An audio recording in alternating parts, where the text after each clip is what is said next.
제가 어떤 경험을 했냐면 내가 신학교 다닐 때 우리 집에서 성당 아무도 안 다녔어요. 성당. 그러니까 내가 신학교 들어갈 때 어머니가 뭐라고 그랬냐면 내가 성당을 나가면 10손가락에 장을 찢은다고 그랬어. 당신이 김옥금인데 황옥금으로 바꾼다고 그랬어. 근데 어머니 정말로 어머니 마음을 돌릴 수가 없더라고요. 그래서 내가 맨날 부모를 위한 기도 맨날 바쳤어요. 신학교 때. 1학년 때도 효과가 없고 2학년 1학기 됐는데 어머니가 세례를 받은 거예요. 너무 신기해. 꿈에 교황님이 왔다는 거예요. 요한바울 2세 교황님이 와갖고 이 집이 신부가 날 집인데 네가 고집을 피우면 어떻게 하느냐. 그래서 성당 나가기 싫었는데 어쩔 수 없이 나간 거예요. 당신 내 팔자가 신부 팔자인 줄 알고.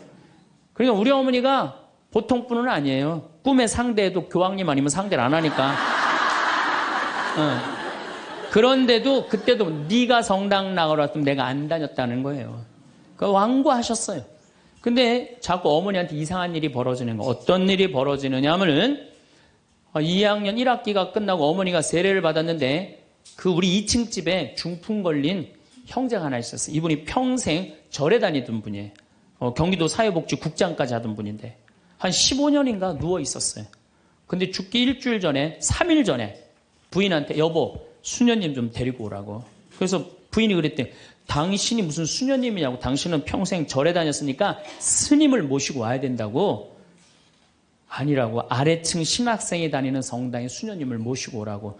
도대체 왜 그러냐고 그러니까 비행기가 한 대 우리 집에 왔는데 나 데리고 갈 비행기라고. 그래갖고 탔더니 신부님하고 수녀님이 꽉 차 있더래. 그리고 의자가 딱 하나 비었는데 수녀님 여기가 당신 자리라고. 그래갖고 이분이 세례를 받은 거예요. 대세 받고 성체 영하고 싶다 그래갖고 이건 성체까지 다 영해주고 그리고 돌아가신 거예요. 그러니까 그냥 굳이 부인이 남편이 그러고 세상을 떠났는데 그냥 성당 다니면서 우리 어머니한테 데모해달라. 우리 어머니는 견진도 안 받고 데모한 거 얼떨결에 데모해달라고 데모해 준 거죠. 어머니 입장에서 좀 이상한 거지.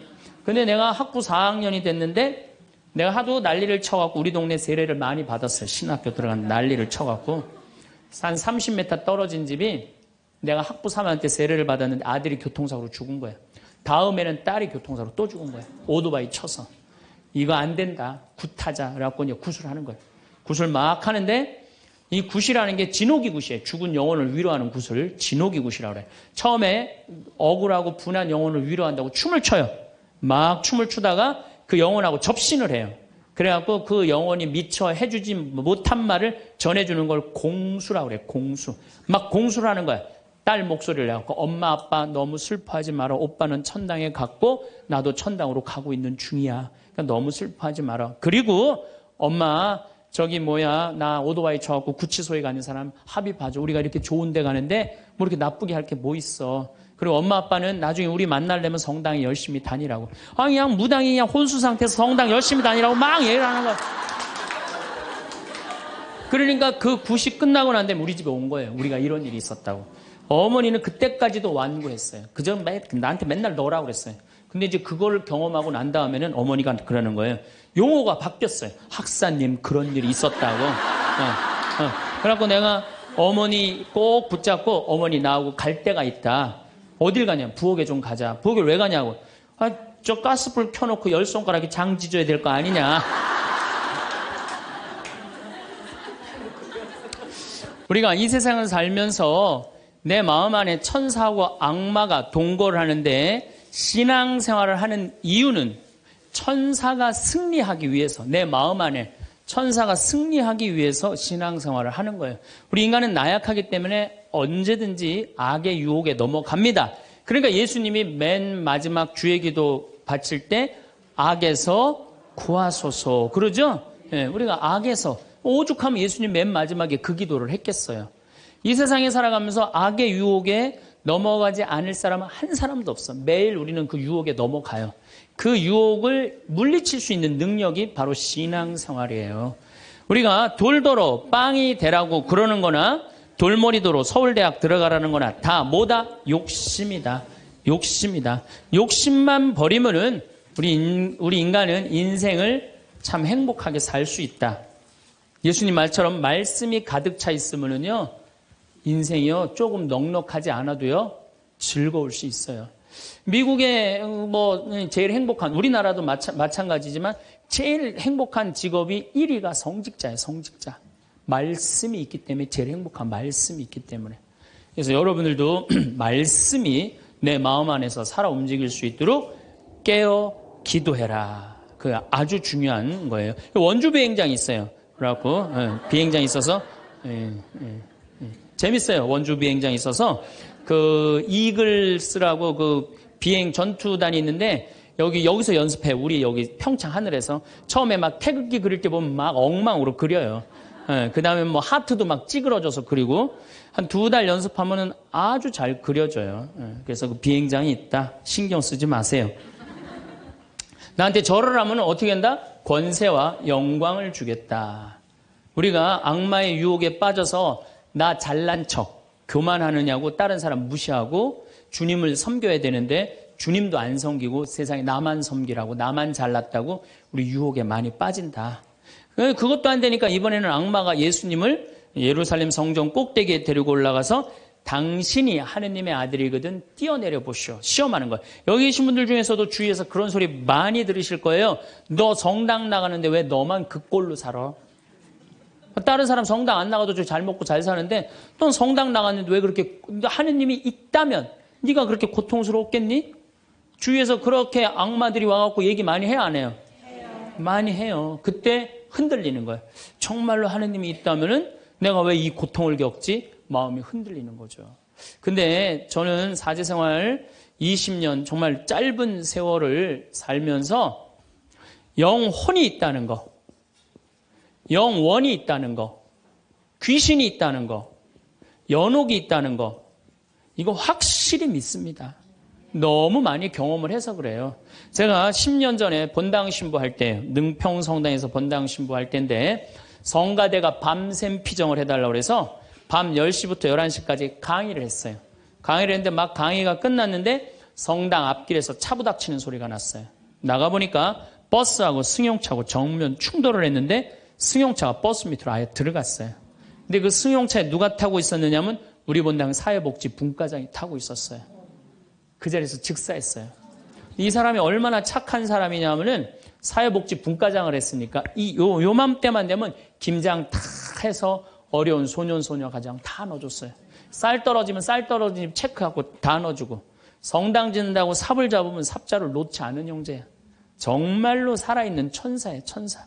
그리고 그냥 3월 달에 자기 부자니까 뒷마당에 뿅아리 100마리 풀어놓으면은 그냥 5월 6월 달 손님 오면 그거 잡아서 삼계탕 해주는 정말 그야말로 천사야.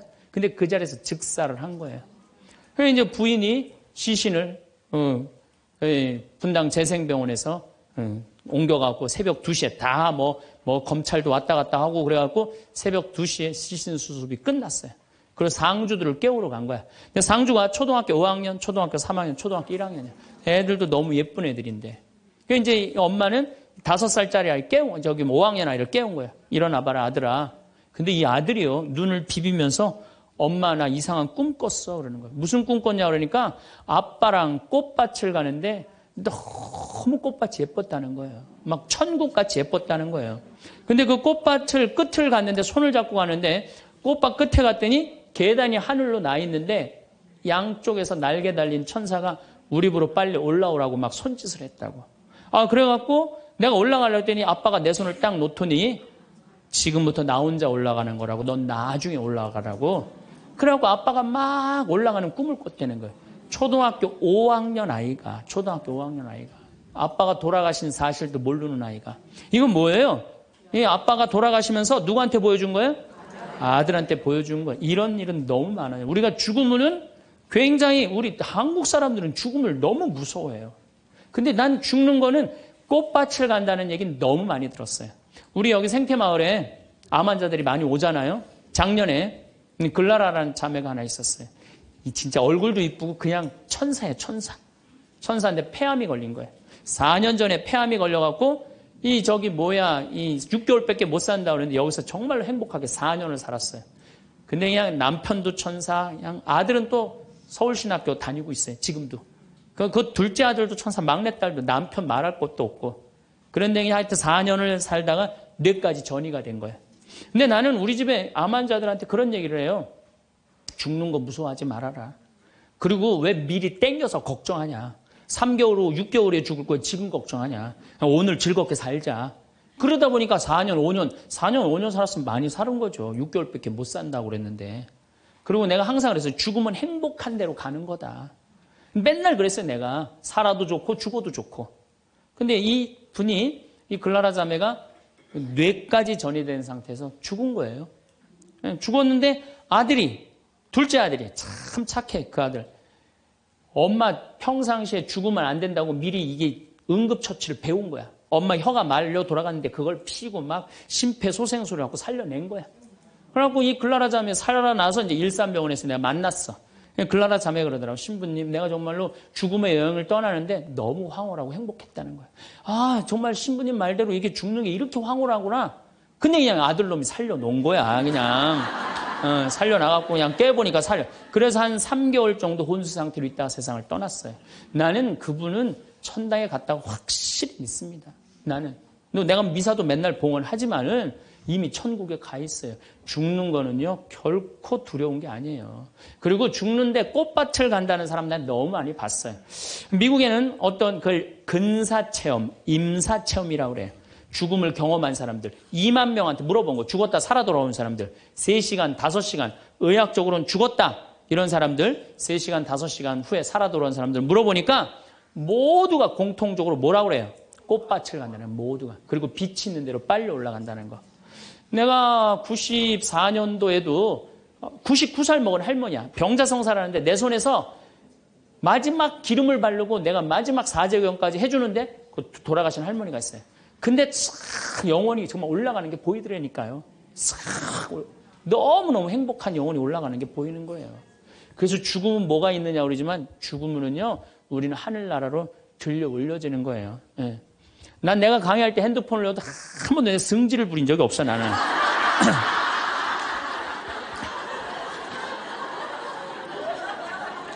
예. 하늘로 싹 불러 올라가는 거예요. 그래서 티베트에는 사자의 서라는 책이 있어요.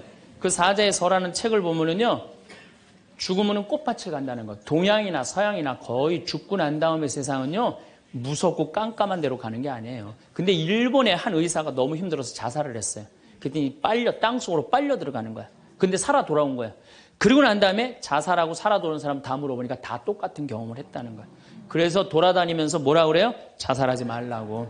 죽어서 좋은 데 가려고 그러면은 자살하지 말라고. 그리고 강의하고 다니는 교수도 있어요. 죽고 난 다음에 세계가 너무 많은 거예요. 우리 죽고 난 다음에 뭐가 있냐고 그러지만 실질적으로 죽고 난 다음에는 하늘나라가 펼쳐지는 거예요. 그리고 여러분들 하느님 믿었으니까 어떻게 되는 거야? 어디로 가?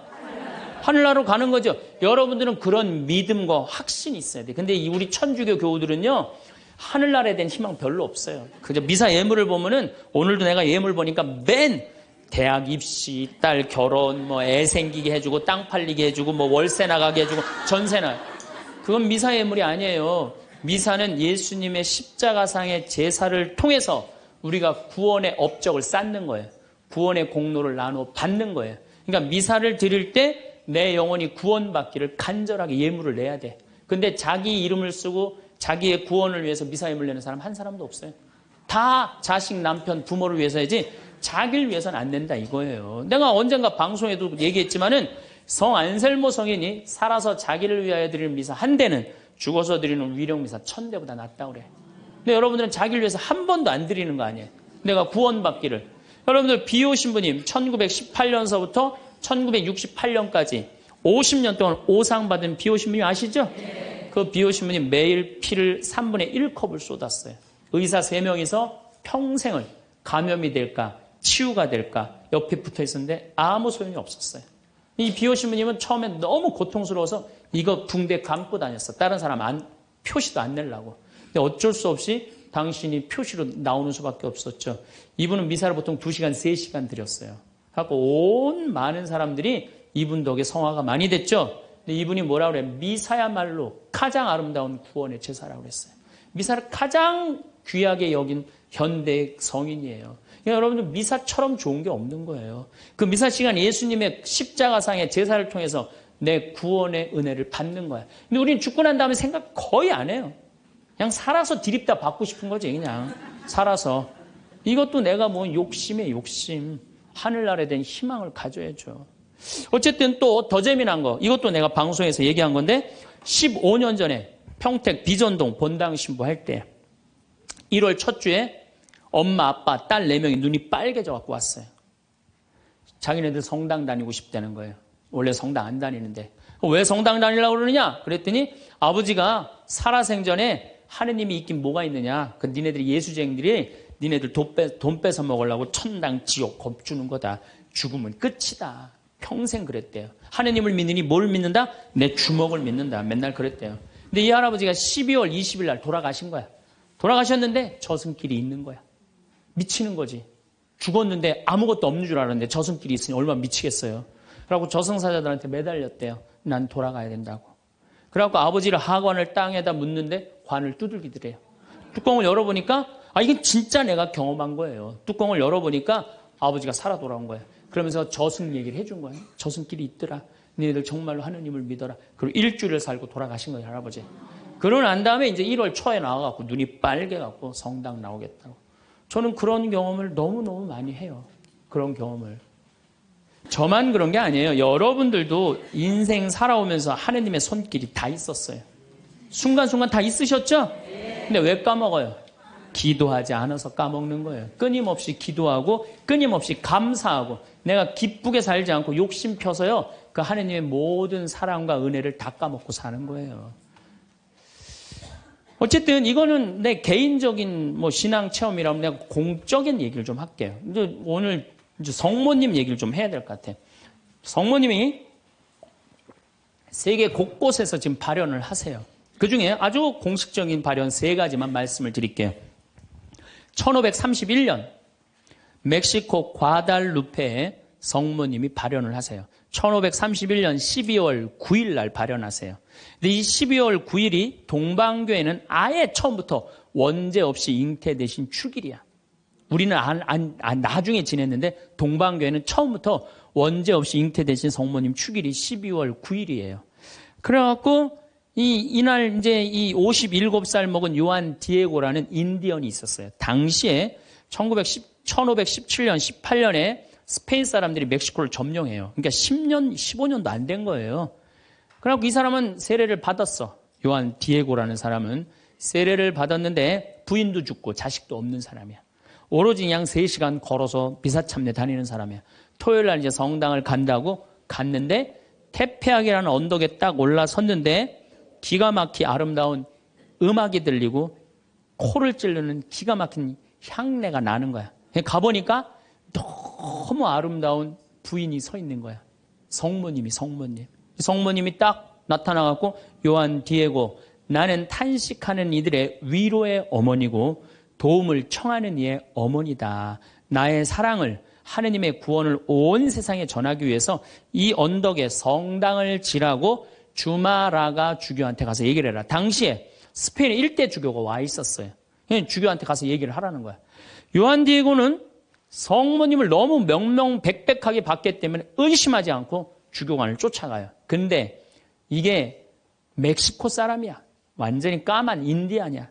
그런데 주교관에 딱 갔더니 입구에서부터 못 들어오게 막는 거예요. 문지기들이 어딜 들어오느냐고.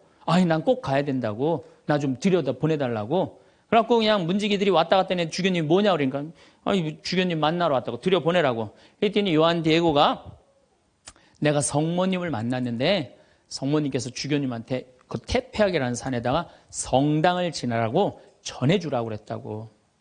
여러분들이 지금 남산을 가는데 남산 꼭대기 가는데 성모님이 딱 나타났어요. 너무 아름다운 모습으로.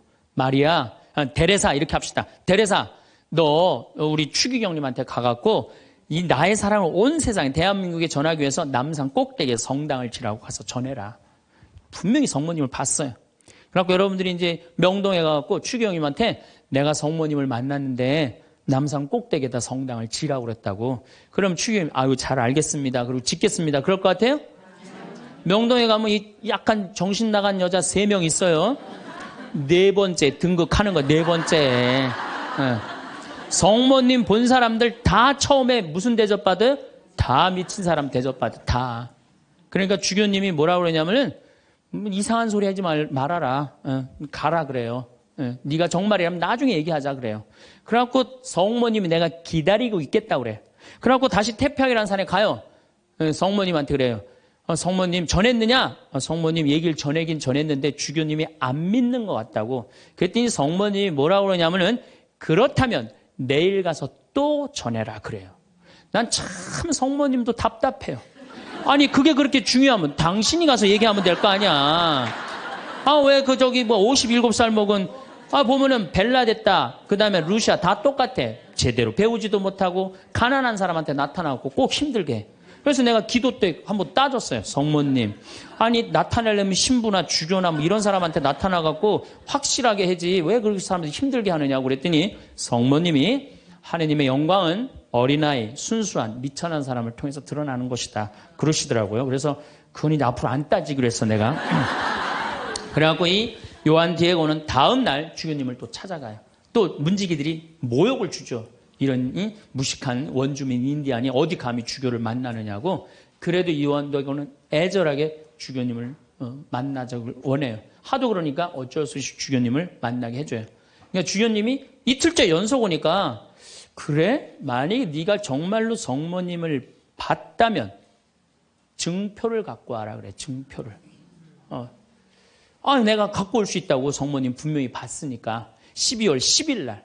그래갖고 이제 가갖고 성모님한테 가요. 성모님이 기다리고 있어. 그래. 전했느냐? 그러니까 전했다고. 전했는데 주교님이 성모님한테 증표를 갖고 오라고 그랬다고. 그러니까 성모님이 내일 오면 내가 증표를 주마 그래요.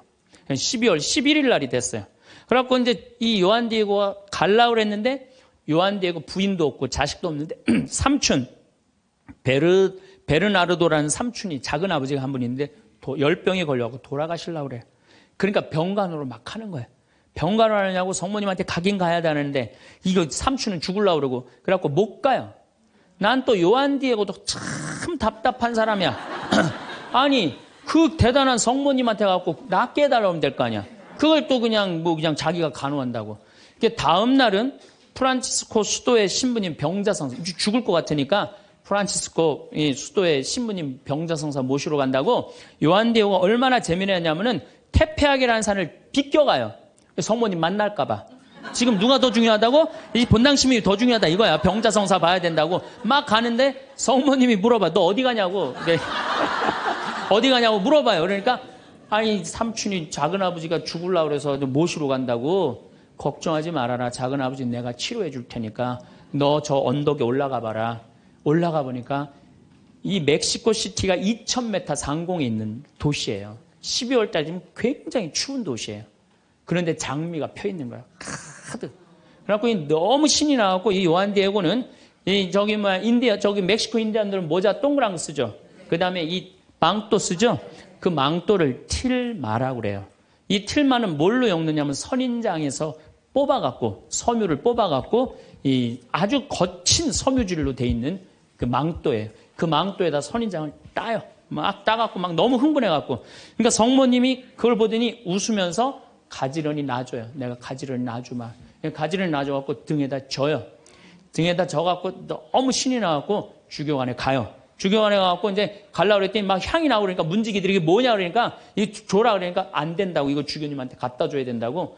그래갖고 그 주교님 앞에 가갖고 증표 갖고 왔다고 장미를 딱 떨어뜨리는데 이 주교님은 장미에는 전혀 관심이 없는 거야. 그 틸마에 갑자기 무릎을 꿇더니 눈물을 흘리면서 키스를 하는 거야. 아니 그 틸마가 얼마나 더럽고 지저분하겠어요. 왜 그러나 우리가 틸마를 내려봤더니 자기가 본 성모님이 그 틸마에 새겨져 있는 거야. 그대로. 그런데 이 새겨져 있는 색깔 자체가 이건 도저히 1500년대에 만들 수 없는 색깔이야. 너무 예쁜 거 성모님이. 너무 예쁘고 너무 곱고 옷 색깔도 너무 화려하고. 그러니까 과학자들이 계속 연구를 해봤어요. 과연 1500년대에 저 물감을 만들 수 있을까?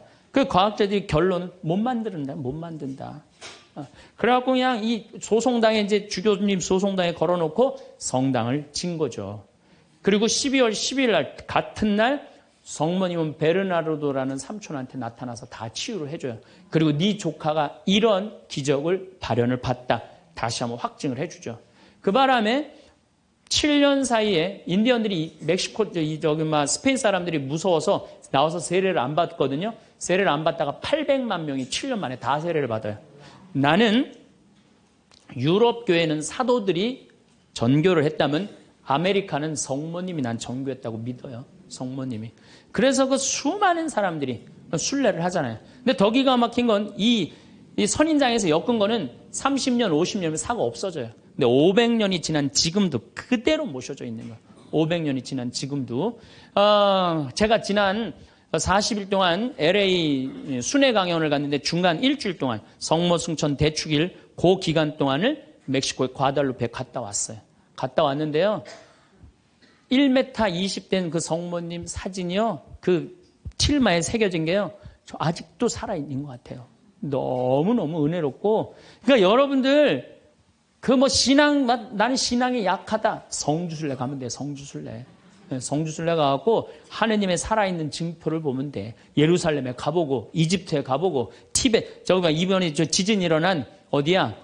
터키도 가보고 그리스도 가보고 그러면은요 살아있는 하느님 역사 안에 왔다 가신 예수님을 만날 수 있어요. 그냥 그런 데는 안 가고 그런 데 돈 쓰는 건 아깝고 그냥 누워갖고 그냥 하느님 있나 없나 이러고만 앉아있으니 무슨 돈으로 애 휴학시키고 학교 무슨 학교예요. 그냥 여러분들 영혼이 더 중요한 거지. 공부도 못하는 놈들 뭐하러 그냥 학교를 보내고 학원을 보내고 그래요. 그런데 더 기가 막힌 사건이 벌어져요. 1963년 성모님의 눈동자가 이상해서 사진을 찍어봐요. 사진을 찍어봤고 현미경으로 6배 확대를 해보니까 성모님 눈동자에 3사람이 있는 거야. 자세히 더 기가 막히게 해보니까 그건 그림으로는 도저히 불가능한 거. 비친 그 그림인데 첫 사람이 누구냐면 그 요한 디에고 초상하고 똑같은 거야. 두 번째는 주마라가 주교. 세 번째도 같이 있던 사람. 그게 500년이 지나도록 몰랐던 거예요. 물론 거기에 기적은요. 이거 한 3배만한 성당이 있는데 요만한 사진으로 꽉 찼어요. 그 과달루페 성모님을 통해서 기적이 일어난 건 그건 말할 것도 없고 그건 말할 것도 없고 이 과달루페 성모님 이거 우리 이 사진에 이제 방송에 나갈 거예요. 성모님 딱 멋있게 나갈 거예요. 지금도 그 성모 저는 그 성주순례 가서 제가 거기서 미사도 봉헌했지만은 그 엘리베이터로 돼 있어요. 에스컬레이터라고 그러네요. 하도 사람이 많으니까 스면은 쭉 지나가서 볼 수 있어요. 그리고 또 뒤쪽으로 또 돌아. 그러면 또 뒷걸음만 또 쭉 가면서 볼 수 있어. 내가 묵주기도 5단을 하면서 그 성모님만 봤는데도요. 그렇게 은혜롭더라고요. 근데 그 사진도 지금 사갖고 왔는데 보고 있으면 너무너무 행복해요. 성모님이 얼마나 우리 아들 구원 사업을 많이 신경을 쓰시겠어요. 또 1858년 2월 11일부터 7월 16일까지 18번에 걸쳐서 벨라데타라는 소녀한테 나타나요. 루르드의 성모님. 이 피레네 산맥 밑에 있는 조그만 동네에 누르드라는 게 그거 보면 그냥 저 피레네 산맥이 꼭대기까지 보여요. 근데 이 아이가 너무 가난한 거야. 2월 11일 날 피레네 산맥 프랑스 끝에 있으면요 추워요. 너무 추워하고 땔감을 모으러 가. 막 땔감을 모으러 가는데 동굴에 빛이 나는 거야. 부인이 보이는 거야. 너무 아름다운 마담이 보이는 거야. 너 나한테 계속 올 수 있느냐? 네, 마담. 처음에 이름을 밝히지 않아요. 그리고 이 벨라데타도 14살 난 아이도 마담이라고 그래. 근데 동생한테 얘기를 해요. 야, 너 비밀 지켜야 된다. 내가 오늘 성모님 봤거든. 그러니까 아무한테도 말하지 말아라. 근데 이 동생이 집에 가자마자 엄마, 언니가 성모님 봤대. 그러니까 엄마가 어떻게 했을 것 같아요? 귀싸대기를 때려요. 그걸 쓸데없는 소리 하지 말라고. 그러니까 성모님 보고 되게 많이 맞아요, 보면은. 많이 맞아. 성모님 보는 게 좋은 거 아니야, 여러분들. 괜히 성모님 봤다 어디 가면 꼭 꽂은 사람 취급당하니까 나한테 성모님이 나타났으면 좋겠다. 그런 거 꿈도 꾸지 마세요. 쓸데없는 소리 하지 말라고. 그런데 계속 나가요. 그런데 2월 25일 날 성모님이 자꾸 그 동굴 밑을 파라는 거야. 자꾸 파니까 물이 솟아나오는 거야. 거기 씻어라. 그 사람들이 제가 성모님을 봤다니까 사람들이 모이기 시작하는 거야. 자꾸 모이기 시작하는데 그 눈병이 오는 사람이 그걸 씻으니까 싹 낫기 시작하는 거야. 하루에 40만 리터씩 물이 펑펑 쏟아져 나오는 거죠. 그러니까 자꾸 사람들이 이제 물어보니까 본당 신부님이 벨라데타를 불러요. 얘야, 너 그분을 만나면 성모님을 만나면 이름이 뭐냐고 물어봐라. 그랬더니 벨라데타가 맹랑한 소리를 해요. 그분은 성모님이 아니다. 그분은 그냥 부인이다. 너무 아름다운 파란 띠를 한, 여러분 루르드 성모님 파란 띠 아시죠? 파란 띠를 한 부인이다. 부인, 마담이다. 글쎄 마담이든 뭐든 이름을 좀 알아갖고 와라. 그래갖고 3월 25일 날 중요한 성모 영모 축일이죠. 만났어요. 만나갖고 이렇게 물어봐요. 마담, 본당 신부님이 이름이 뭔지 알아보라고 그랬다고. 그랬더니 성모님이 내 이름은 꾸에소의 에라 임마꿀라타 콘셉시우다. 딱 그래요. 얘는 라틴어를 배운 적도 없는 애야.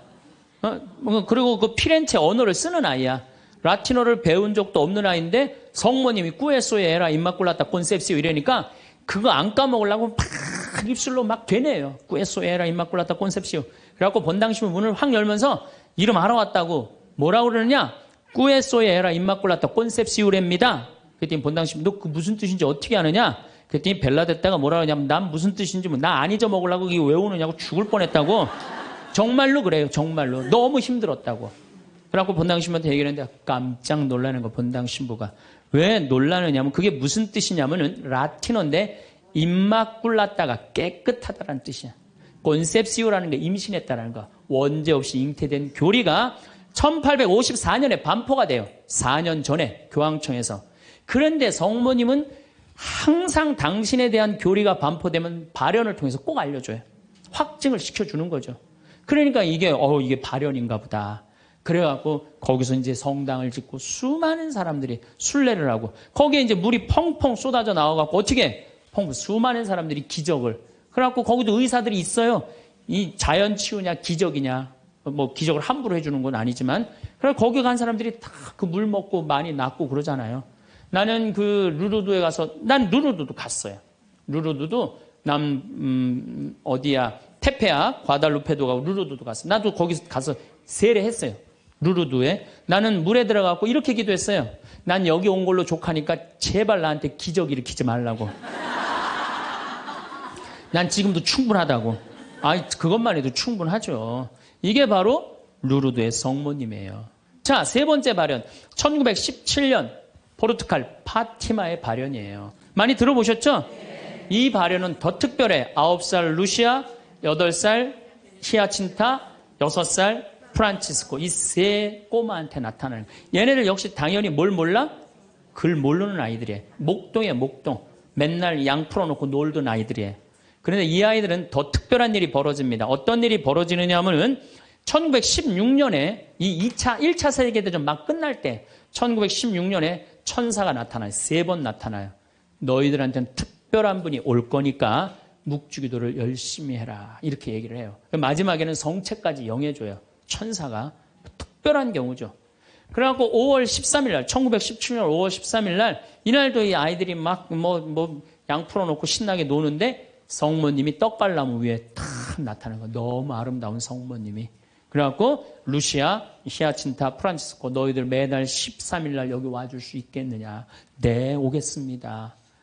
나는 로사리오의 모후다. 여러분들 이 성모님이 그 유명한 그 계시가 뭐예요? 죄인들의 회개. 그렇죠?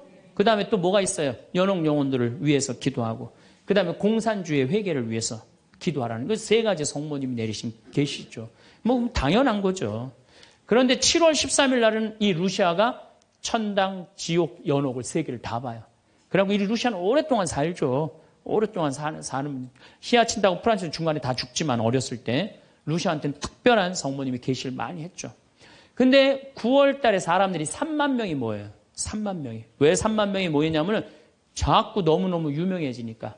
그런데 이때 꽃비가 막 내리는 거야. 근데 사람들한테 올 땐 다 녹아내리는 3만 명이 다 같이 경험을 하는 거예요. 10월 달에는 마지막 발현 때는 7만 명이 모여요. 7만 명이. 그런데 전날부터 폭우가 쏟아지는 거야. 폭우가 막 쏟아지고 차가 얼마나 많이 모였냐. 100대가 모여요. 100대. 1917년에 차 100대면요. 엄청나게 많은 거예요. 마차 130대, 자전거 100몇 대. 그리고 7만 명이 걸어서 그냥 환자들 끌고 그냥 다 7만 전 세계에서 온 거예요. 유럽 전 세계에서. 근데 그냥 전달도 12시에 딱 오셨는데 아니 10월 13일 날 12시에 성모님이 나타난다는데 계속 폭우가 쏟아지는데 안 나타나는 거예요. 그러니까 성모님이 안 나타나니까 그 신부님이 뭐라 그래요? 한 신부님이 뭐라고 그러냐면은 내가 이거는 일부러 여러분들 읽어주려고 내가 적어 갖고 왔어요. 이 전날 밤 그곳을 꼬박 세운 한 신부가 물었다. 몇 시에 오시니? 정오에 오십니다. 루치아가 대답했다. 그 신부는 시계를 본 후 다시 루치아를 보며 봐, 지금이 정오란 말이야. 그 부인은 거짓말쟁이라고 우리에게 말할 셈이니 그 신부는 참지 못하고 어린이들을 의심쩍어 했다. 그리고 또 시계를 보았다. 하지만 정오가 넘었잖아. 여러분 모두가 환상이라는 것을 모르시겠습니까? 있을 수 없는 일입니다. 성모님의 발현은 없다는 거예요. 집으로 가세요. 다들 집으로 가세요. 이래요. 근데 루시아는 부인께서 오신다고 하셨습니다. 신부님, 전 그분께서 약속을 지킬 것을 믿고 있습니다. 12시에 오기로 했는데 성모님이 안 오기로 루시아가 얘기를 했는데, 근데 1시에 갑자기 비가 그쳐요. 난 또 성모님도 정말로 답답해요. 아니 12시 오기로 했으면 12시 와야 될 거 아니야. 왜 1시간 동안 애를 괴롭혀, 애들을. 1시에 갑자기 비가 맺히고 구름이 걷히는 거예요.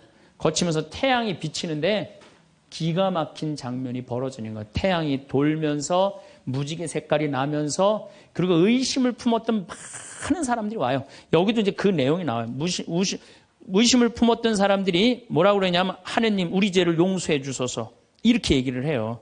왜 그러느냐면은 무신론자, 회의론자들이 와갖고 왜 이 공포에 질려서 그러냐면, 태양이 돌면서 그 뜨거운 태양이 땅으로 떨어지는 거. 너무 뜨거워갖고 이 사람들이 이게 마지막 심판인가 보다. 공포에 질린 거지, 7만 명이.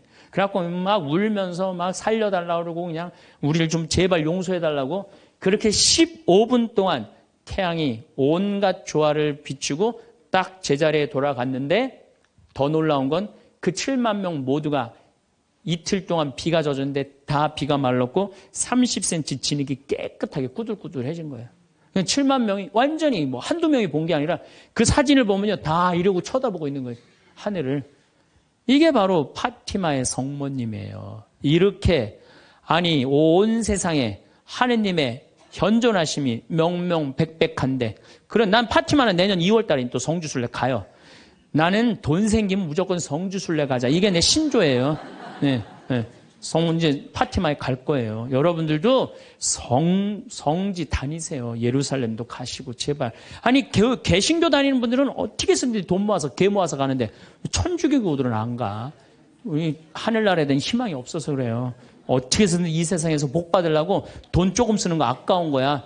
내가 첫날 말했죠. 돈은 쓴 것만 내 돈이에요. 여러분들 아껴봤자 아무 소용 없어요. 그것도 성주순례 가기 위해서 어떻게? 쓰셔요. 네.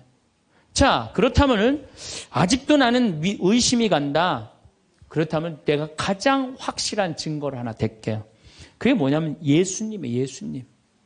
예수님이라는 분이 2000년 전에 이 세상에 왔다 가셨어요. 아니, 그분이 안 왔다 갔다 하면 베드로라는 존재가 탄생했겠어요? 안 탄생했겠어요? 베드로라는 사람은 탄생할 수가 없어요.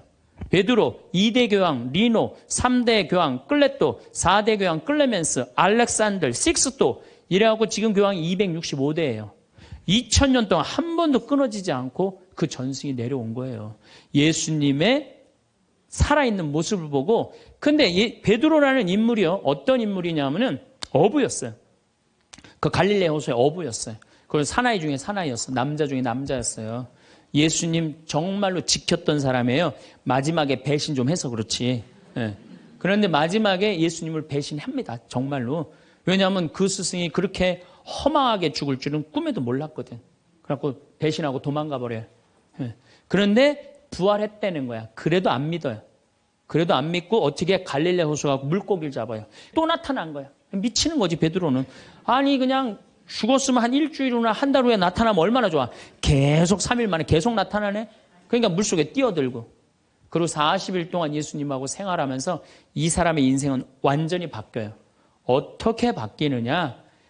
베드로가요, 대단한 말 하지 않아요. 돌아다니면서 내가 예수님을 만났는데 이 예수님이 십자가에 못 박혀서 처참하게 돌아가셨는데 3일 만에 부활하셨다.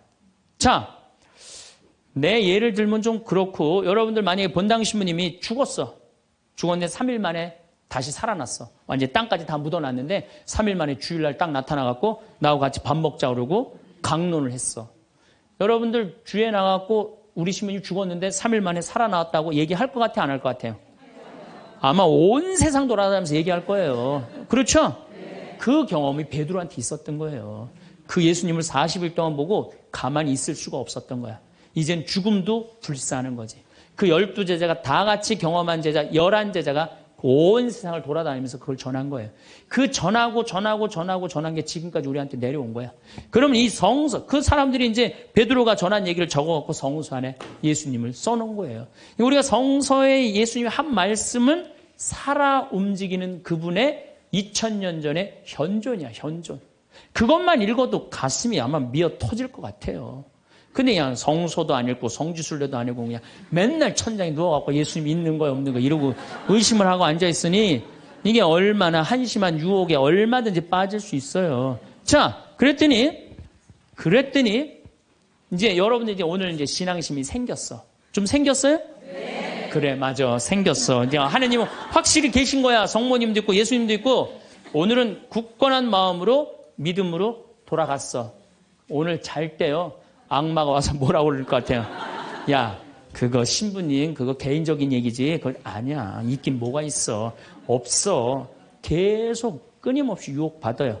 그렇다면 우리가 이 유혹에 안 빠지려면은 어떻게 해야 되느냐? 유혹에 안 빠지려면은요. 끊임없이 기도해야 돼. 그렇죠? 그 다음에 항상 기뻐해야 돼. 신앙인의 기본은 뭐예요? 항상 기쁜 거예요. 기쁜 사람은요, 유혹에 안 빠져요. 왜? 이 기쁜 사람은요, 욕심이 없어요. 어떤 사람이 유혹에 많이 빠지면 욕심이 많은 사람이 유혹에 빠져요. 예, 그래갖고 그냥 늘 미움, 분노 이런 사람들이 유혹에 빠지는 거. 더 가지려고 그러는 사람. 욕심이 없는 사람은 항상 기쁠 수 있어. 그 다음에 끊임없이 기도하는 사람. 매일 미사 참여 다니고 묵주기도 열심히 하고 이런 분들 또 피정 열심히 따라다니고 이게 끊임없이 기도하는 거. 이런 사람 유혹에 안 빠져요. 그 다음에 어떤 사람이 유혹에 안 빠지냐면 어떤 처지에서든 감사하는 사람. 이 사람들 유혹에 안 빠져요. 지금은 60세를 신중년이라고 합니다. 그리고 70세 노인을 초로 장년이라고 부릅니다. 그렇지만 말로만 중년, 장년이면 뭐합니까? 그에 걸맞은 매력적인 포인트가 있어야 하지 않겠습니까? 그야말로 멋지게 나이 들어야 한다는 뜻입니다. 얼마 전 아주 유쾌한 모임에 참석하게 되었습니다. 지인의 초대로 함께 한 자리의 장은 80대가 넘은 분으로 걸음걸이가 단정하고 앉은 모습도 흐트러지지 않았으며 참석자들이 올 때마다 애정어린 인사로 반겨주었습니다. 모임 내내 그분은 상대가 가진 좋은 점을 칭찬하며 서로에게 도움이 되는 조언을 하셨죠. 식당의 주인에게도 위트 넘치게 대하였으며 마지막에는 조용히 밥값까지 자신의 카드로 지불했습니다. 한 번도 염색하지 않으셨다는 머리는 화이트와 그레이가 어울려 더욱 단정한 모습을 보이셨고 하얀 셔츠에 자켓 차림은 꽤 멋있는 옷차림이었습니다. 10명이 모여 식사를 하였는데 모임이 파하고 집에 돌아와도 유쾌한 기분이 내내 들었습니다. 아름다운 노년의 전형을 보게 된 것 같아 앞으로의 지향점도 생기기도 해서 좋은 기분이 들었는데요. 우리가 흔히 매력이 있다고 하면 용모가 멋지고 아름다운 젊은이들을 떠올리기 쉽지만 나이 든 분들의 매력은 경륜까지 더해져 훨씬 깊이가 있다는 것을 깨닫게 된 좋은 경험이었습니다. 여러분은 이 노신사를 보고 어떤 생각이 드시나요? 우리는 늙는 것이 아니라 익어가는 것이라 했습니다. 그런데 익어가더라도 곱게 익어가고 익어갈수록 매력이 넘치지 않으면 안 됩니다. 다 늙어서 무슨 매력이냐 하시는 분들도 분명 계실 겁니다.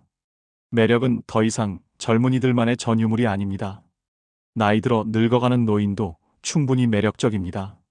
그러나 노인들은 대개 늙었다는 이유로 매력이라는 단어에 거리를 두는 옷차림과 언행을 하는 것을 쉽게 볼 수 있습니다.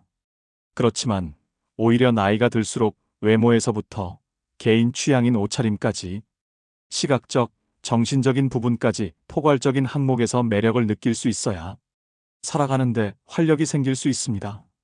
영국 런던의 정치경제대학교 교수였던 캐서린 하킴은 매력자본이라는 개념을 만들었습니다. 한마디로 매력이 능력이자 경쟁력이라는 말인데요. 그녀가 말한 매력은 잘생긴 외모만을 뜻하는 것이 아닙니다.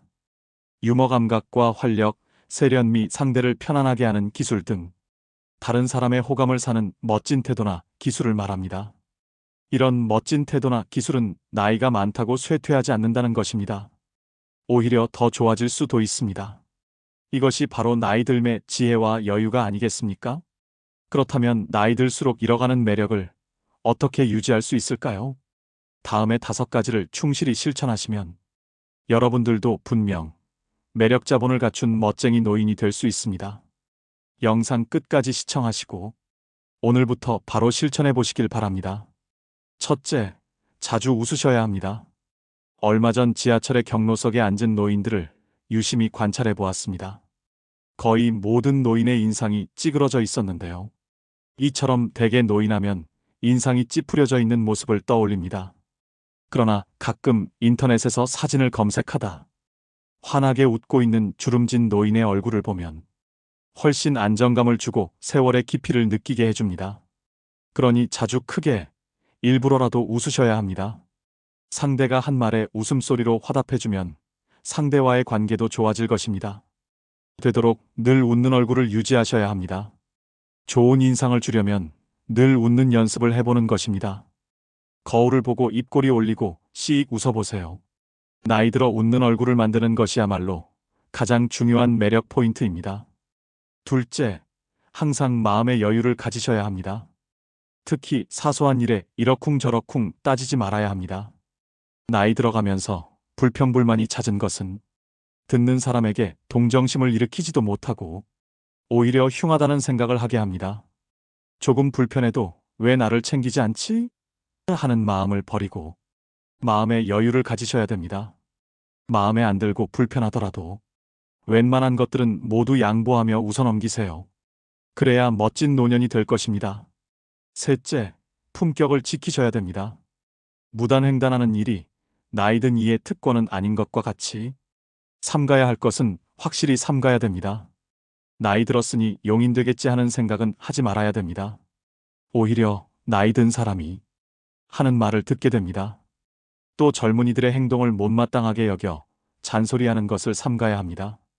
하고픈 말이 있더라도 매우 중요한 것이 아니면 가급적 삼가하는 것이 좋습니다. 음식을 앞에 두고 맛을 타박하지 말고 감사의 인사를 전한다면 더욱 맛있는 식사를 할 수 있을 것입니다. 음주 후에도 중언부언을 삼가시고 몸가짐을 흐트리지 않아야 합니다. 나이가 들면 청력의 손실로 목소리가 점점 커지니 말할 때도 주의 깊게 이야기해야 됩니다. 노인이라도 다 똑같은 노인이 아닙니다. 시기적절한 유행도 외면하지 말고 나이 들수록 자신의 외모도 다듬고 가꾸고 옷차림도 더 신경 쓰셔야 합니다. 그래야 노년의 품격이 자연스럽게 드러나는 것입니다. 넷째, 하루를 만끽하며 사셔야 합니다. 과거의 일, 특히 왕년의 내가 하지 않는 것입니다. 그리고 미래도 걱정하지 말아야 합니다. 불생불멸의 진리와 인과응보의 진리가 있습니다. 인생은 생로병사의 이치에 따라 돌고 도는 것입니다. 노인에게 내일은 없고 내 인생의 가장 젊은 날은 오늘입니다. 오늘의 최선을 다하고 즐겁게 살면 매력적으로 보이게 됩니다. 거기에 더해 세상을 사랑의 마음으로 보고 인생을 관조하면 원망하는 일상이 감사생활로 변하게 되어 표정도 온화해지고 말씨도 부드러워지니 매력지수는 한층 상승하게 될 것입니다. 즉, 세상을 선한 눈으로 바라보면 세상은 더욱 아름답게 보입니다. 그리고 측은지심과 자비가 넘쳐나게 되는 것이죠. 미국 대통령이었던 루즈벨트의 부인 엘레나 여사가 남긴 유명 연설문 중에 한 구절 중에 이런 말이 있습니다. 아름다운 젊음은 우연한 자연현상이겠지만 아름다운 노년은 누구도 쉽게 빚을 수 없는 예술작품이다. 그렇습니다. 오늘이라는 현재에 충실하고 만끽하고 사셔야 됩니다. 5번째, 긍정적이고 적극적으로 살아가셔야 합니다. 긍정적인 태도는 실제로 기대 수명을 7년까지 연장한다고 합니다. 행복한 노년은 거저 오지 않습니다. 건강하고 행복한 80세는 수십 년 전부터 차곡차곡 쌓아 올린 노력의 결과물입니다. 이제 부정적인 모든 것은 지우는 것입니다. 자신의 익어감을 편안히 순리대로 받아들이는 것이 훨씬 더 평안하고 매력적이며 중후한 멋을 풍기게 되는 것이 아닐까요? 그리고 조금은 바보같이, 조금은 미치며 사는 것입니다. 베푸고 사는 것이 당장은 손해라는 생각이 들 수 있지만 오히려 멀리 보면 큰 이익으로 돌아옵니다. 베푸는 것에는 세 가지가 있습니다. 정신, 육체, 물질 세 방면이 있는데요. 재물이 있으면 재물로, 재물이 없으면 힘으로 도울 수 있는 방법을 찾아야 합니다. 어떤 조직에서라도 책임이 맡겨지면 망설임 없이 몸을 던져 정열적으로 책임을 완수하는 것입니다. 여러분 어떠신가요? 어떻게 늙어갈 것인가는 모든 노인들의 화두일 것입니다. 사람이 각기 살아온 역사가 다른 것처럼 늙는 것도 각자 다를 수밖에 없습니다. 품위를 지키며 보람차고 아름답게 늙는 사람이 있는가 하면 그렇지 못한 경우도 있습니다. 멋지거나 추하거나 또 행복하거나 불행한 노년이 되는 것은 모두 자신의 책임입니다. 우리는 모두 살아온 궤적이 다릅니다. 모든 노년이 즐거움과 행복을 같이 누릴 수 없는 것이 당연하지요. 나이 들면 누구에게나 찾아오는 그리 반갑지 않은 손님입니다. 하지만 그 손님과 어떻게 공존하며 살아갈 것인지는 여러분의 선택과 태도에 달려 있습니다. 즉, 노령 여하에 따라서 아름답고 행복하게 늙어갈 수는 있습니다. 올해 여러분은 어떤 모습으로 나이 들어가기를 기대하고 계신가요? 그리고 여러분의 행복한 노후를 위해 어떤 노력을 기울이고자 하시나요? 이것을 지키지 않으면 땅을 치고 후회한다고 하는데요. 행복한 노후를 위한 원칙 5가지를 말씀드리겠습니다. 첫 번째는 더 이상 잃지 않는 것이 기본입니다. 어느 자산관리사는 어르신들께는 주식이나 펀드를 절대로 권하지 않는다고 합니다. 돈이 불어날 때는 좋아하시지만 팔지 못하고 나중에 손해를 입게 되면 괴로움이 이만저만이 아니라는 것인데요. 젊은이들은 다시 벌어서 메우면 된다고 생각하고 털어버리지만 어르신들은 다시 복구할 수 없다는 절망에 사로잡혀 일상이 무너지게 됩니다. 앞으로 일을 해서 돈을 벌 수 없고 모아놓은 돈을 가지고 죽을 때까지 생활해야 한다는 불안에 사로잡히게 되면 어딘가에 투자를 해야 될 것만 같기도 합니다.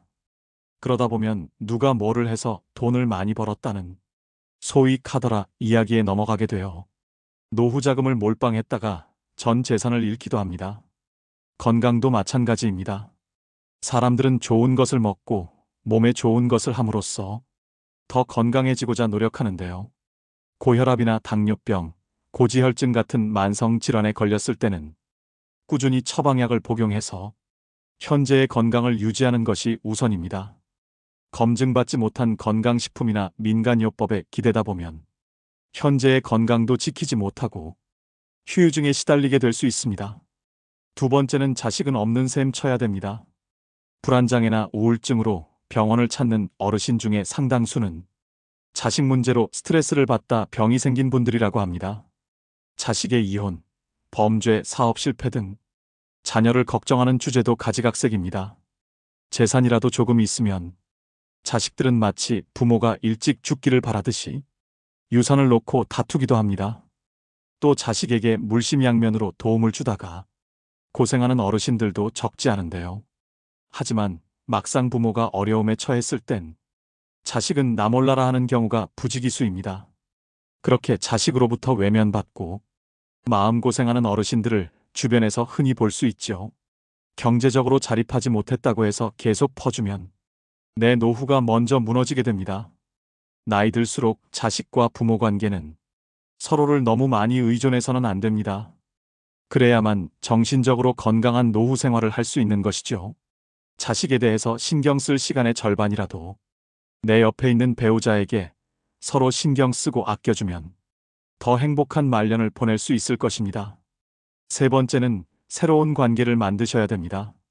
나이가 들수록 고립되어 지내게 됩니다. 알고 지내던 사람들도 하나둘씩 건강상의 이유로 밖에 나가지 못하게 되는데요. 개 중에는 안타까운 병이나 사고로 죽어가는 이도 있습니다. 사회적 고립과 우울증을 예방하기 위해 지속적으로 사회활동을 하고 마음 맞는 사람들과 꾸준히 만나면서 소통하는 것이 중요합니다. 여러분은 나이 들수록 제일 두려운 게 무엇인가요? 아마 대부분의 분들이 치매가 걱정된다고 말씀하실 텐데요. 우울증은 치매의 원인 중 하나라고 합니다. 그만큼 노후의 정신 건강을 위해서는 외로움, 고립감을 극복하시는 게 가장 중요합니다. 친구를 사귀기 위해서는 사람들이 있는 장소에 가야 합니다. 기존의 인연을 이어가는 모임도 중요하지만 같은 취미를 가진 사람들이 모인 동호회나 봉사활동 같이 새로운 사람을 만날 수 있는 기회도 만드셔야 됩니다. 혼자 되는 것이 두려워 마음이 맞지 않는 사람과 계속 인연을 유지하시는 분들이 있습니다. 그런 점에서도 새로운 관계를 맺어 아프고 속상한 일이 있을 때 만나서 얘기할 리가 있어야 합니다. 네 번째는 나에게도 너그럽고 남에게도 너그러워야 합니다. 일생을 아주 단순하게 나누면 행운, 보통, 불운으로 3등분할 수 있을 것입니다. 하지만 삶이 그렇게 단순하지만은 않지요. 행운과 보통의 경계선에 위치한 일이 발생하는 경우 누구는 행운으로 받아들이고 누구는 보통으로 받아들입니다. 즉, 삶을 어떻게 대하느냐에 따라 달라집니다. 항상 내가 맞고 남은 틀려야 한다고 고집하는 이는 자신이 틀릴 때마다 화가 나서 싸울 것입니다. 나도 틀리고 남도 틀리다고 생각하는 사람은 매사에 부정적입니다. 남편도 마음에 안 들고 자식도 마음에 안 들고 직장도 마음에 안 들고 나라도 마음에 안 듭니다. 가장 마음 편하게 사는 사람은 나에게도 너그럽고 남에게도 너그러운 사람입니다. 세상에 대해서 기대하는 것이 하나도 없다는 것은 희망이 없다는 것인데요. 하지만 세상에 대해서 기대치가 너무 높으면 매사가 불행해집니다. 사람도 일도 돈도 내 기대를 채워주지 못합니다. 따라서 나에게도 만족하고 남에게도 만족하는 삶을 살아야 합니다. 마지막 5번째는 현재에 집중해야 합니다. 옛날은 옛날이라고 생각을 하고 툭툭 털고 일어나야 합니다. 과거에 행복했다는 생각 때문에 현재가 불행하게 느껴져서는 안 됩니다. 과거의 트라우마로 인해 아직까지 불행에서 벗어나지 못해서는 안 됩니다. 미래에 대해서도 마찬가지입니다. 희망을 잃고 절망에 빠지면 현재도 불행해집니다. 장밋빛 미래에 현혹되면 현재를 대강대강 살면서 꿈을 쫓는다고 생각하기 쉽습니다. 과거의 잘못을 돌이켜보면서 같은 실수를 되풀이하지 말아야 한다는 점에서 과거 역시 무시해서도 안 되겠죠. 미래에 대한 희망도 필요하고 미래에 대한 걱정도 필요합니다. 하지만 삶의 중심은 언제나 현재여야만 한다는 것을 명심하셔야 됩니다. 행복하고 건강한 노년을 위한 필수 원칙 5가지를 말씀드렸는데요. 사람들은 살다 보면 흔히 지금보다 더 나빠질 게 없다는 말을 하곤 합니다. 하지만 과거가 현재가 되고 현재가 미래가 됩니다. 최악의 시점이라고 생각이 들던 과거의 한때도 지금 돌이켜보면 그때가 지금보다는 나았다는 생각이 들 수 있을 텐데요. 60살이 되면 50살이었을 때를 생각하면서 그때는 좋았다고 여기고 80살이 되면 70살이었을 때가 좋았다 여기기 마련입니다. 그렇기 때문에 나이 들어서도 매 순간 계속해서 좋은 추억을 만드는 것이 중요합니다. 젊었을 때의 추억만이 나이 들어 힘이 되는 것이 아닙니다. 누구나 100살까지 살 수 있는 세상에서 나이 들어서 만들어진 좋은 추억도 훌륭한 인생 미천이 됩니다. 마지막으로 노후처세 명심보감을 들려드리면서 오늘의 영상 마무리하겠습니다. 부르는 데가 있거든 무조건 달려가라. 불러도 안 나가면 다음부터는 부르지도 않는다. 아내와 말싸움이 되거든 무조건 져라. 여자에게는 말로써 이길 수가 없고 혹 이긴다면 그건 소탐대실이다. 밥도 제대로 못 얻어먹는 수가 있을 것이다. 일어설 수 있을 때 걸어라. 걷기를 게을리하면 일어서지도 못하게 되는 날. 이 생각보다 일찍 찾아올 것이다. 남의 경조사에 나갈 때는 제일 좋은 옷으로 차려입고 나가라. 내 차림새는 나를 위한 뽐냄이 아니라 남을 위한 배려다. 더 나이 먹기 전에 아내가 말리는 것 말고는 뭐든지 시작해보라. 일생 중에 지금이 가장 젊은 때다. 옷은 좋은 것부터 입고 말은 좋은 말부터 하라. 좋은 것만 하여도 할 수 있는 날이 얼마 남지 않았다. 누구든지 도움을 청하거든 무조건 도와라. 나 같은 사람에게 도움을 청하는 사람이 있다는 것을 감사히 생각하자. 안 좋은 일을 당했을 때는 이만하길 다행이다 하고 믿었던 사람에게 배신당했다면 오죽하면 그랬을까 하고 젊은 사람에게 무시를 당했으면 그러려니 하고 살자. 범사에 감사하며 살자. 적어도 3가지는 감사해야 한다. 나를 낳아서 키워준 부모에게, 이날까지 밥 먹고 살게 해준 직장에, 한평생 내조하느라 고생한 아내에게 감사하자. 이 3가지에도 감사함을 모른다면 사람의 도리가 아니다. 나이 들었어도 인기를 바란다면 입은 닫고 지갑은 열어라. 자식에게 용돈 주고 후배들에게는 가끔 한턱을 쏘고 아내와는 외식을 자주 하라. 어떤 경우에라도 즐겁게 살자. 현실의 고통도 지나고 보면 아무것도 아니다. 보고 싶은 사람은 미루지 말고 연락을 해서 약속을 잡아 만나라. 내일 죽는다고 생각하자. 오직 한 번뿐인 인생살이 순간을 소중하게 여기고 만나는 인연마다 귀하게 여기자.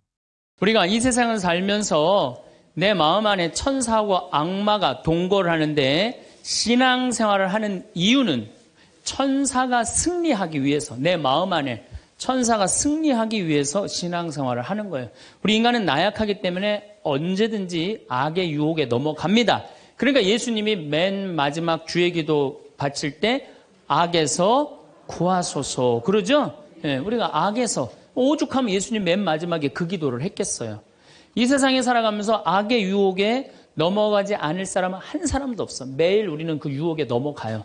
그 유혹을 물리칠 수 있는 능력이 바로 신앙생활이에요. 우리가 돌도로 빵이 되라고 그러는 거나 돌머리도로 서울대학 들어가라는 거나 다 뭐다? 욕심이다. 욕심이다. 욕심만 버리면은 우리 인간은 인생을 참 행복하게 살 수 있다.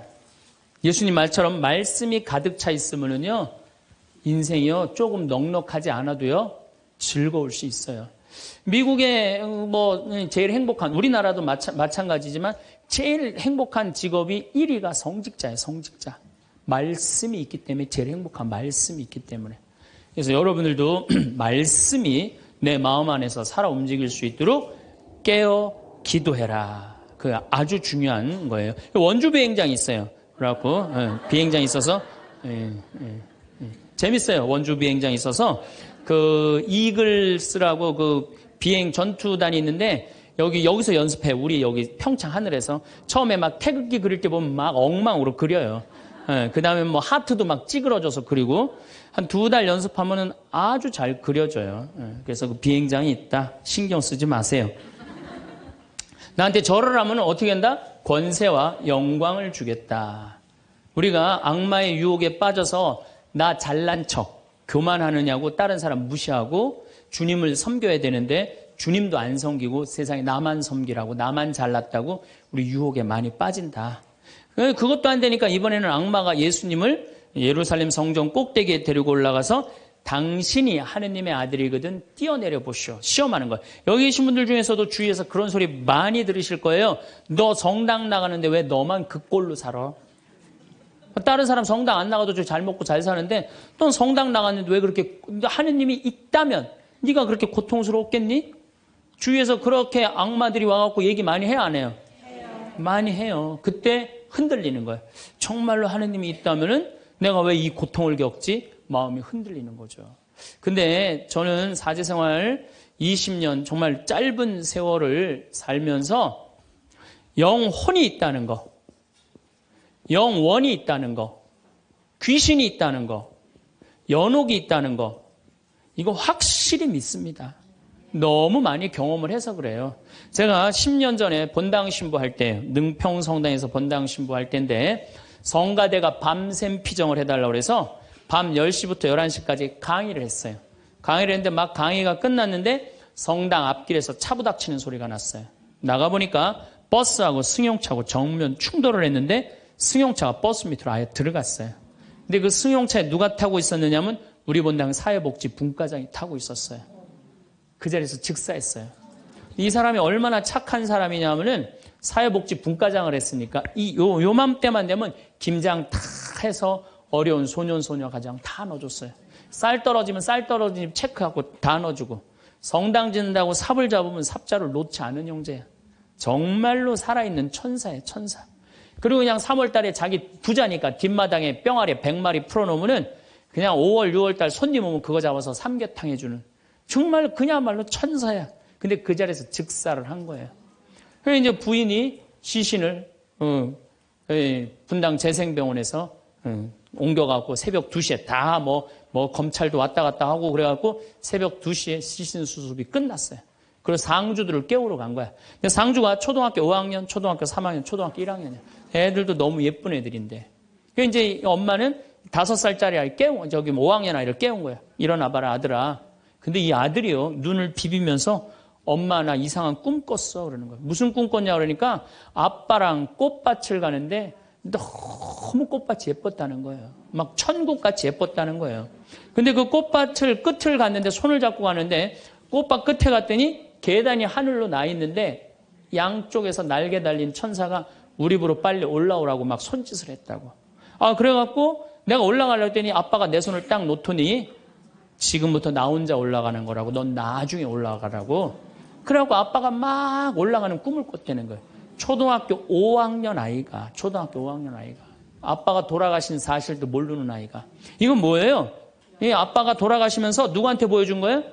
아들한테 보여준 거예요. 이런 일은 너무 많아요. 우리가 죽으면은 굉장히 우리 한국 사람들은 죽음을 너무 무서워해요. 근데 난 죽는 거는 꽃밭을 간다는 얘기는 너무 많이 들었어요. 우리 여기 생태마을에 암 환자들이 많이 오잖아요. 작년에 글라라라는 자매가 하나 있었어요. 진짜 얼굴도 이쁘고 그냥 천사예요, 천사. 천사인데 폐암이 걸린 거예요. 4년 전에 폐암이 걸려갖고 이 6개월밖에 못 산다 그랬는데 여기서 정말로 행복하게 4년을 살았어요. 근데 그냥 남편도 천사, 그냥 아들은 또 서울신학교 다니고 있어요, 지금도. 그 둘째 아들도 천사, 막내딸도 남편 말할 것도 없고. 그런데 그냥 하여튼 4년을 살다가 뇌까지 전이가 된 거예요. 근데 나는 우리 집에 암 환자들한테 그런 얘기를 해요. 죽는 거 무서워하지 말아라. 그리고 왜 미리 땡겨서 걱정하냐. 3개월 후, 6개월 후에 죽을 거야. 지금 걱정하냐. 오늘 즐겁게 살자. 그러다 보니까 4년, 5년 살았으면 많이 사는 거죠. 6개월밖에 못 산다고 그랬는데. 그리고 내가 항상 그랬어요. 죽으면 행복한 대로 가는 거다. 맨날 그랬어요, 내가. 살아도 좋고 죽어도 좋고. 근데 이 분이, 이 글라라 자매가 뇌까지 전이된 상태에서 죽은 거예요. 죽었는데 둘째 아들이 참 착해, 그 아들. 엄마 평상시에 죽으면 안 된다고 미리 이게 응급처치를 배운 거야. 엄마 혀가 말려 돌아갔는데 그걸 피고 막 심폐소생술을 하고 살려낸 거야. 그래갖고 이 글라라 자매 살아나서 이제 일산병원에서 내가 만났어. 글라라 자매 그러더라고. 신부님, 내가 정말로 죽음의 여행을 떠나는데 너무 황홀하고 행복했다는 거야. 정말 신부님 말대로 이게 죽는 게 이렇게 황홀하구나. 근데 그냥 아들놈이 살려놓은 거야, 그냥. 살려나갔고 그냥 깨보니까 그래서 한 3개월 정도 혼수 상태로 있다가 세상을 떠났어요. 나는 그분은 천당에 갔다고 확실히 믿습니다. 나는. 내가 미사도 맨날 봉헌하지만은 이미 천국에 가 있어요. 죽는 거는요, 결코 두려운 게 아니에요. 그리고 죽는데 꽃밭을 간다는 사람 난 너무 많이 봤어요. 미국에는 어떤 그 근사체험, 임사체험이라고 그래요. 죽음을 경험한 사람들 2만 명한테 물어본 거. 죽었다 살아 돌아온 사람들 3시간, 5시간 의학적으로는 죽었다 이런 사람들 3시간, 5시간 후에 살아 돌아온 사람들 물어보니까 모두가 공통적으로 뭐라고 그래요? 꽃밭을 간다는, 모두가. 그리고 빛이 있는 대로 빨리 올라간다는 거. 내가 94년도에도 99살 먹은 할머니야. 병자성사라는데 내 손에서 마지막 기름을 바르고 내가 마지막 사제경까지 해주는데 돌아가신 할머니가 있어요. 근데 싹 영혼이 정말 올라가는 게 보이더라니까요. 싹 너무너무 행복한 영혼이 올라가는 게 보이는 거예요. 그래서 죽음은 뭐가 있느냐 그러지만 죽음은요, 우리는 하늘나라로 들려 올려지는 거예요. 예. 난 내가 강의할 때 핸드폰을 넣어도 한 번도 승질을 부린 적이 없어, 나는.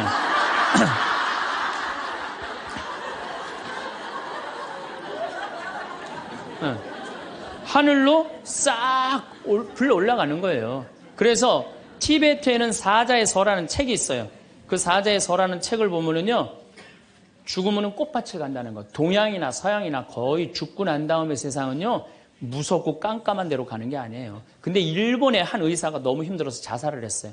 그랬더니 땅속으로 빨려 들어가는 거야. 근데 살아 돌아온 거야. 그리고 난 다음에 자살하고 살아 돌아온 사람 다 물어보니까 다 똑같은 경험을 했다는 거야. 그래서 돌아다니면서 뭐라 그래요? 자살하지 말라고. 죽어서 좋은 데 가려고 그러면은 자살하지 말라고. 그리고 강의하고 다니는 교수도 있어요. 죽고 난 다음에 세계가 너무 많은 거예요. 우리 죽고 난 다음에 뭐가 있냐고 그러지만 실질적으로 죽고 난 다음에는 하늘나라가 펼쳐지는 거예요. 그리고 여러분들 하느님 믿었으니까 어떻게 되는 거야? 어디로 가?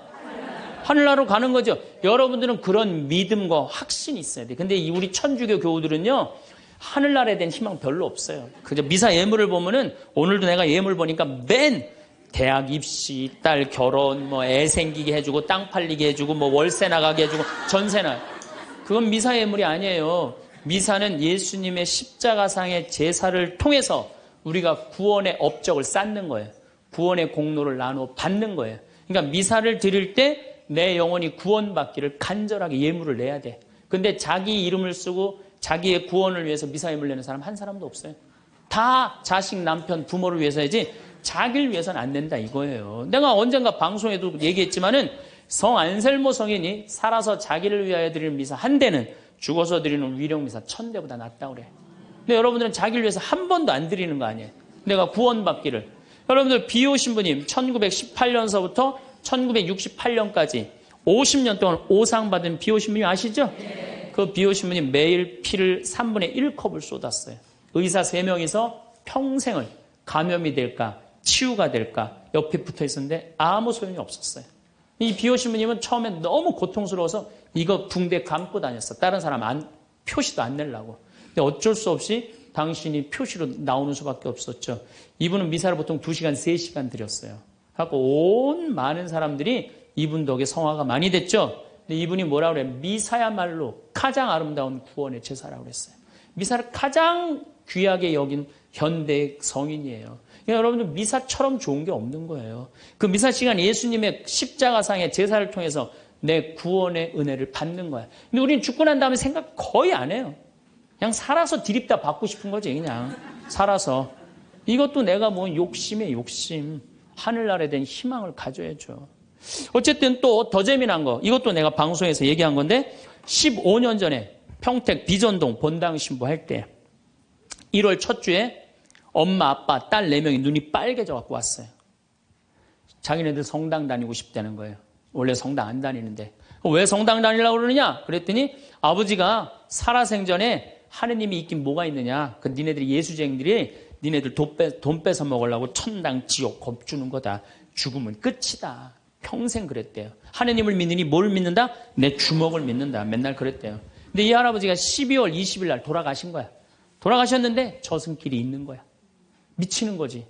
죽었는데 아무것도 없는 줄 알았는데 저승길이 있으니 얼마나 미치겠어요. 그래갖고 저승사자들한테 매달렸대요. 난 돌아가야 된다고. 그래갖고 아버지를 하관을 땅에다 묻는데 관을 두들기더래요. 뚜껑을 열어보니까 이게 진짜 내가 경험한 거예요. 뚜껑을 열어보니까 아버지가 살아 돌아온 거예요. 그러면서 저승 얘기를 해준 거예요. 저승길이 있더라. 너희들 정말로 하느님을 믿어라. 그리고 일주일을 살고 돌아가신 거예요, 할아버지. 그러고 난 다음에 이제 1월 초에 나와갖고 눈이 빨개갖고 성당 나오겠다고. 저는 그런 경험을 너무너무 많이 해요. 그런 경험을. 저만 그런 게 아니에요. 여러분들도 인생 살아오면서 하느님의 손길이 다 있었어요. 순간순간 다 있으셨죠? 근데 왜 까먹어요?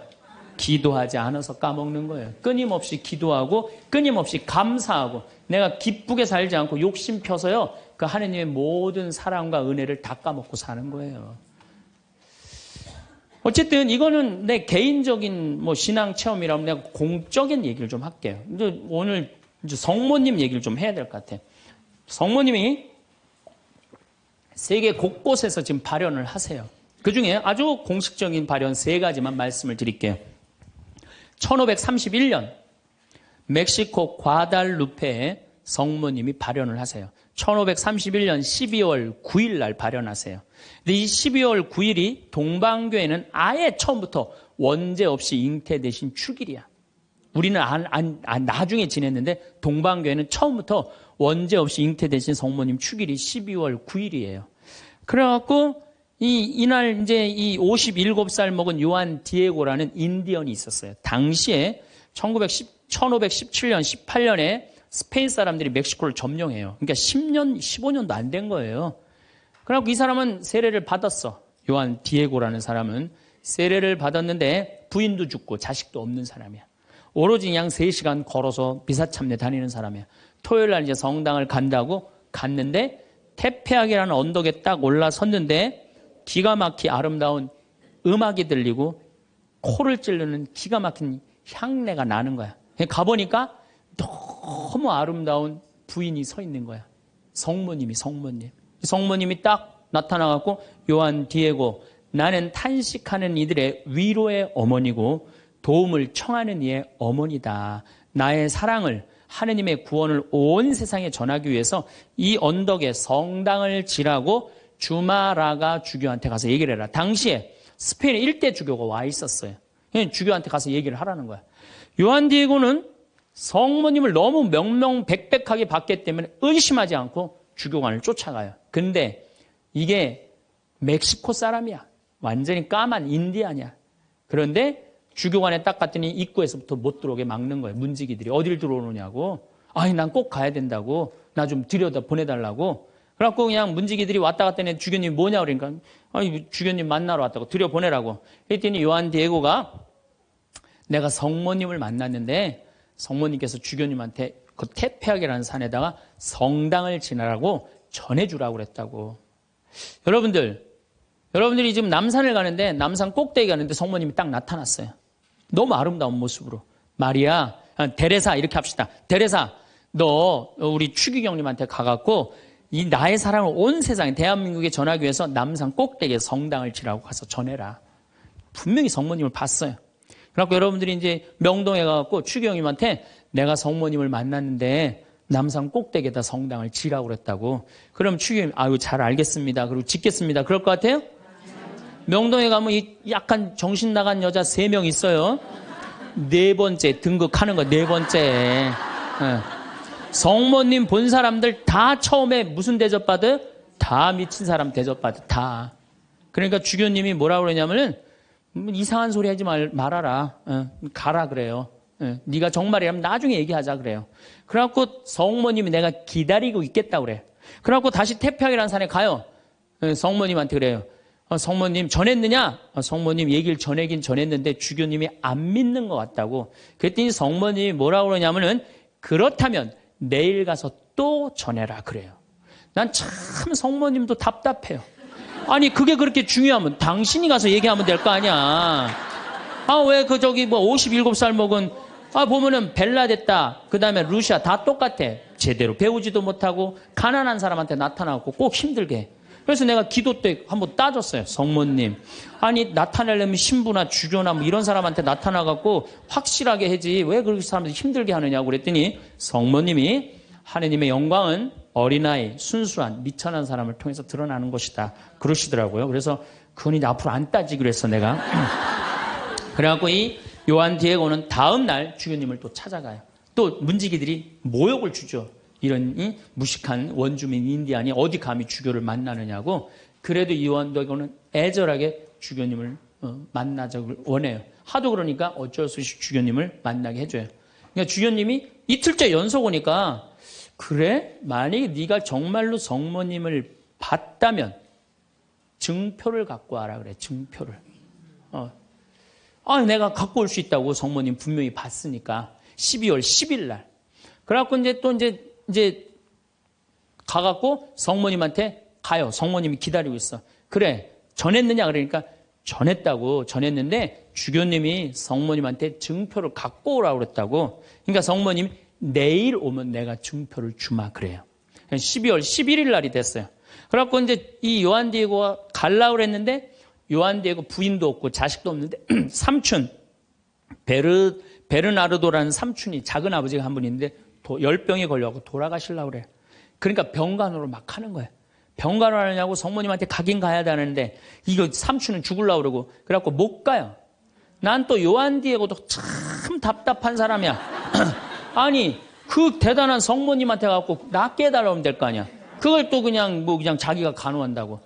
다음 날은 프란치스코 수도의 신부님 병자성사 죽을 것 같으니까 프란치스코 수도의 신부님 병자성사 모시러 간다고. 요한 디에고가 얼마나 재미있냐면은 테페악이라는 산을 비껴가요.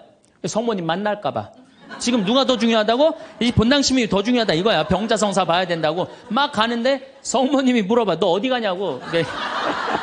어디 가냐고 물어봐요. 그러니까 아니 삼촌이 작은아버지가 죽으려고 그래서 모시러 간다고. 걱정하지 말아라. 작은 아버지 내가 치료해 줄 테니까 너 저 언덕에 올라가 봐라. 올라가 보니까 이 멕시코 시티가 2,000m 상공에 있는 도시예요. 12월 달이면 굉장히 추운 도시예요. 그런데 장미가 펴 있는 거야. 가득. 그래갖고 너무 신이 나갖고 이 요한 디에고는 저기 멕시코 인디안들은 모자 동그란 거 쓰죠. 그 다음에 이 망토 쓰죠. 그 망토를 틸마라고 그래요. 이 틸마는 뭘로 엮느냐면 선인장에서 뽑아갖고 섬유를 뽑아갖고 이 아주 거친 섬유질로 돼 있는 그 망토예요. 그 망토에다 선인장을 따요. 막 따갖고 막 너무 흥분해갖고. 그러니까 성모님이 그걸 보더니 웃으면서 가지런히 놔줘요. 내가 가지런히 놔주마. 가지런히 놔줘갖고 등에다 져요. 등에다 져갖고 너무 신이 나갖고 주교관에 가요. 주교관에 가갖고 이제 가려고 그랬더니 막 향이 나오고 그러니까 문지기들이 이게 뭐냐 그러니까 이 줘라 그러니까 안 된다고 이거 주교님한테 갖다 줘야 된다고 그래갖고 그 주교님 앞에 가갖고 증표 갖고 왔다고 장미를 딱 떨어뜨리는데 이 주교님은 장미에는 전혀 관심이 없는 거야. 그 틸마에 갑자기 무릎을 꿇더니 눈물을 흘리면서 키스를 하는 거야. 아니 그 틸마가 얼마나 더럽고 지저분하겠어요. 왜 그러나 우리가 틸마를 내려봤더니 자기가 본 성모님이 그 틸마에 새겨져 있는 거야. 그대로. 그런데 이 새겨져 있는 색깔 자체가 이건 도저히 1500년대에 만들 수 없는 색깔이야. 너무 예쁜 거 성모님이. 너무 예쁘고 너무 곱고 옷 색깔도 너무 화려하고. 그러니까 과학자들이 계속 연구를 해봤어요. 과연 1500년대에 저 물감을 만들 수 있을까? 그 과학자들이 결론은 못 만든다. 그래갖고 그냥 이 소송당에 이제 주교님 소송당에 걸어놓고 성당을 진 거죠. 그리고 12월 10일 날 같은 날 성모님은 베르나르도라는 삼촌한테 나타나서 다 치유를 해줘요. 그리고 네 조카가 이런 기적을 발현을 봤다. 다시 한번 확증을 해주죠. 그 바람에 7년 사이에 인디언들이 멕시코 스페인 사람들이 무서워서 나와서 세례를 안 받거든요. 세례를 안 받다가 800만 명이 7년 만에 다 세례를 받아요. 나는 유럽 교회는 사도들이 전교를 했다면 아메리카는 성모님이 난 전교했다고 믿어요. 성모님이. 그래서 그 수많은 사람들이 순례를 하잖아요. 근데 더 기가 막힌 건 이 선인장에서 엮은 거는 30년, 50년이면 사고 없어져요. 근데 500년이 지난 지금도 그대로 모셔져 있는 거예요. 500년이 지난 지금도. 제가 지난 40일 동안 LA 순회 강연을 갔는데 중간 일주일 동안 성모 승천 대축일 그 기간 동안을 멕시코의 과달루페에 갔다 왔어요. 갔다 왔는데요. 1m 20된 그 성모님 사진이요. 그 틸마에 새겨진 게요. 저 아직도 살아있는 것 같아요. 너무너무 은혜롭고. 그러니까 여러분들 그 나는 신앙이 약하다. 성주순례 가면 돼요. 성주순례. 성주순례 가갖고 하느님의 살아있는 증표를 보면 돼. 예루살렘에 가보고 이집트에 가보고 티베트 이번에 저 지진 일어난 어디야? 터키도 가보고 그리스도 가보고 그러면은요 살아있는 하느님 역산에 왔다 가신 예수님을 만날 수 있어요. 그냥 그런 데는 안 가고 그런 데 돈 쓰는 건 아깝고 그냥 누워갖고 그냥 하느님 있나 없나 이러고만 앉아있으니 무슨 돈으로 애 휴학시키고 학교 무슨 학교예요. 그냥 여러분들 영혼이 더 중요한 거지. 공부도 못하는 놈들 뭐하러 그냥 학교를 보내고 학원을 보내고 그래요. 그런데 더 기가 막힌 사건이 벌어져요. 1963년 성모님의 눈동자가 이상해서 사진을 찍어봐요. 사진을 찍어봤고 현미경으로 6배 확대를 해보니까 성모님 눈동자에 3사람이 있는 거야. 자세히 더 기가 막히게 해보니까 그건 그림으로는 도저히 불가능한 거. 비친 그 그림인데 첫 사람이 누구냐면 그 요한 디에고 초상하고 똑같은 거야. 두 번째는 주마라가 주교. 세 번째도 같이 있던 사람. 그게 500년이 지나도록 몰랐던 거예요. 물론 거기에 기적은요. 이거 한 3배만한 성당이 있는데 요만한 사진으로 꽉 찼어요. 그 과달루페 성모님을 통해서 기적이 일어난 건 그건 말할 것도 없고 그건 말할 것도 없고. 이 과달루페 성모님. 이거 우리 이 사진에 방송에 나갈 거예요. 성모님. 딱 멋있게 나갈 거예요. 지금도 그 성모, 저는 그 성주순례 가서 제가 거기서 미사도 봉헌했지만은 그 엘리베이터로 돼 있어요. 에스컬레이터라고 그러네요. 하도 사람이 많으니까 스면은 쭉 지나가서 볼 수 있어요. 그리고 또 뒤쪽으로 또 돌아. 그러면 또 뒷걸음막 또 쭉 가면서 볼 수 있어. 내가 묵주기도 5단을 하면서 그 성모님만 봤는데도요, 그렇게 은혜롭더라고요. 근데 그 사진도 지금 사갖고 왔는데 보고 있으면 너무너무 행복해요. 성모님이 얼마나 우리 아들 구원 사업을 많이 신경을 쓰시겠어요. 또 1858년 2월 11일부터 7월 16일까지 18번에 걸쳐서 벨라데타라는 소녀한테 나타나요. 누르드의 성모님. 이 피레네 산맥 밑에 있는 조그만 동네에 누르드라는 게, 그 보면 그냥 저 피레네 산맥이 꼭대기까지 보여요. 근데 이 아이가 너무 가난한 거야. 2월 11일 날 피레네 산맥 프랑스 끝에 있으면요 추워요. 너무 추워하고 땔감을 모으러 가. 막 땔감을 모으러 가는데 동굴에 빛이 나는 거야. 부인이 보이는 거야. 너무 아름다운 마담이 보이는 거야. 너 나한테 계속 올 수 있느냐? 네, 마담. 처음에 이름을 밝히지 않아요. 그리고 이 벨라데타도 14살 난 아이도 마담이라고 그래. 근데 동생한테 얘기를 해요. 야, 너 비밀 지켜야 된다. 나 오늘 성모님 봤거든. 그러니까 아무한테도 말하지 말아라. 근데 이 동생이 집에 가자마자 엄마, 언니가 성모님 봤대. 그러니까 엄마가 어떻게 했을 것 같아요? 귀싸대기를 때려요. 그걸 쓸데없는 소리 하지 말라고. 그러니까 성모님 보고 되게 많이 맞아요, 보면은. 많이 맞아. 성모님 보는 게 좋은 거 아니야, 여러분들. 괜히 성모님 봤다 어디에 가면 꼭 꽂은 사람 취급당하니까 나한테 성모님이 나타났으면 좋겠다. 그런 거 꿈도 꾸지 마세요. 귀싸, 쓸데없는 소리 하지 말라고. 그런데 계속 나가요. 그런데 2월 25일 날 성모님이 자꾸 그 동굴 밑을 파라는 거야. 자꾸 파니까 물이 솟아나오는 거야. 거기 씻어라. 그 사람들이 제가 뭐 성모님을 봤다니까 사람들이 모이기 시작하는 거야. 자꾸 모이기 시작하는데 그 눈병이 온 사람이 그걸 씻으니까 싹 낫기 시작하는 거야. 하루에 40만 리터씩 물이 쏟아져, 펑펑 쏟아져 나오는 거죠. 그러니까 자꾸 사람들이 이제 물어보니까 본당 신부님이 벨라데타를 불러요. 얘야, 너 그분을 만나면, 성모님을 만나면 이름이 뭐냐고 물어봐라. 그랬더니 벨라데타가 맹랑한 소리를 해요. 그분은 성모님이 아니다. 그분은 그냥 부인이다. 너무 아름다운 파란 띠를 한. 여러분 루르드 성모님 파란 띠 아시죠? 파란 띠를 한 부인이다. 부인, 마담이다. 글쎄 마담이든 뭐든 이름을 좀 알아갖고 와라. 그래갖고 3월 25일 날 중요한 성모 용보축일이죠. 만났어요. 만나갖고 이렇게 물어봐요. 마담, 본당 신부님이 이름이 뭔지 알아보라고 그랬다고. 그랬더니 성모님이 내 이름은 꾸에소에 에라 임마꿀라타 콘셉시우다. 딱 그래요. 얘는 라틴어를 배운 적도 없는 애야. 그리고 그 피렌체 언어를 쓰는 아이야. 라틴어를 배운 적도 없는 아이인데 성모님이 꾸에소에 에라 임마꿀라타 콘셉시우 이러니까 그거 안 까먹으려고 막 입술로 막 되네요. 꾸에소에 에라 임마꿀라타 콘셉시우. 그래갖고 본당신부 문을 확 열면서 이름 알아왔다고. 뭐라고 그러느냐? 꾸에소에 에라 임마꿀라타 콘셉시우랍니다. 그랬더니 본당신부 너 그 무슨 뜻인지 어떻게 아느냐? 그랬더니 벨라데타가 뭐라 그러냐면 난 무슨 뜻인지 나 안 잊어먹으려고 이거 외우느냐고 죽을 뻔했다고.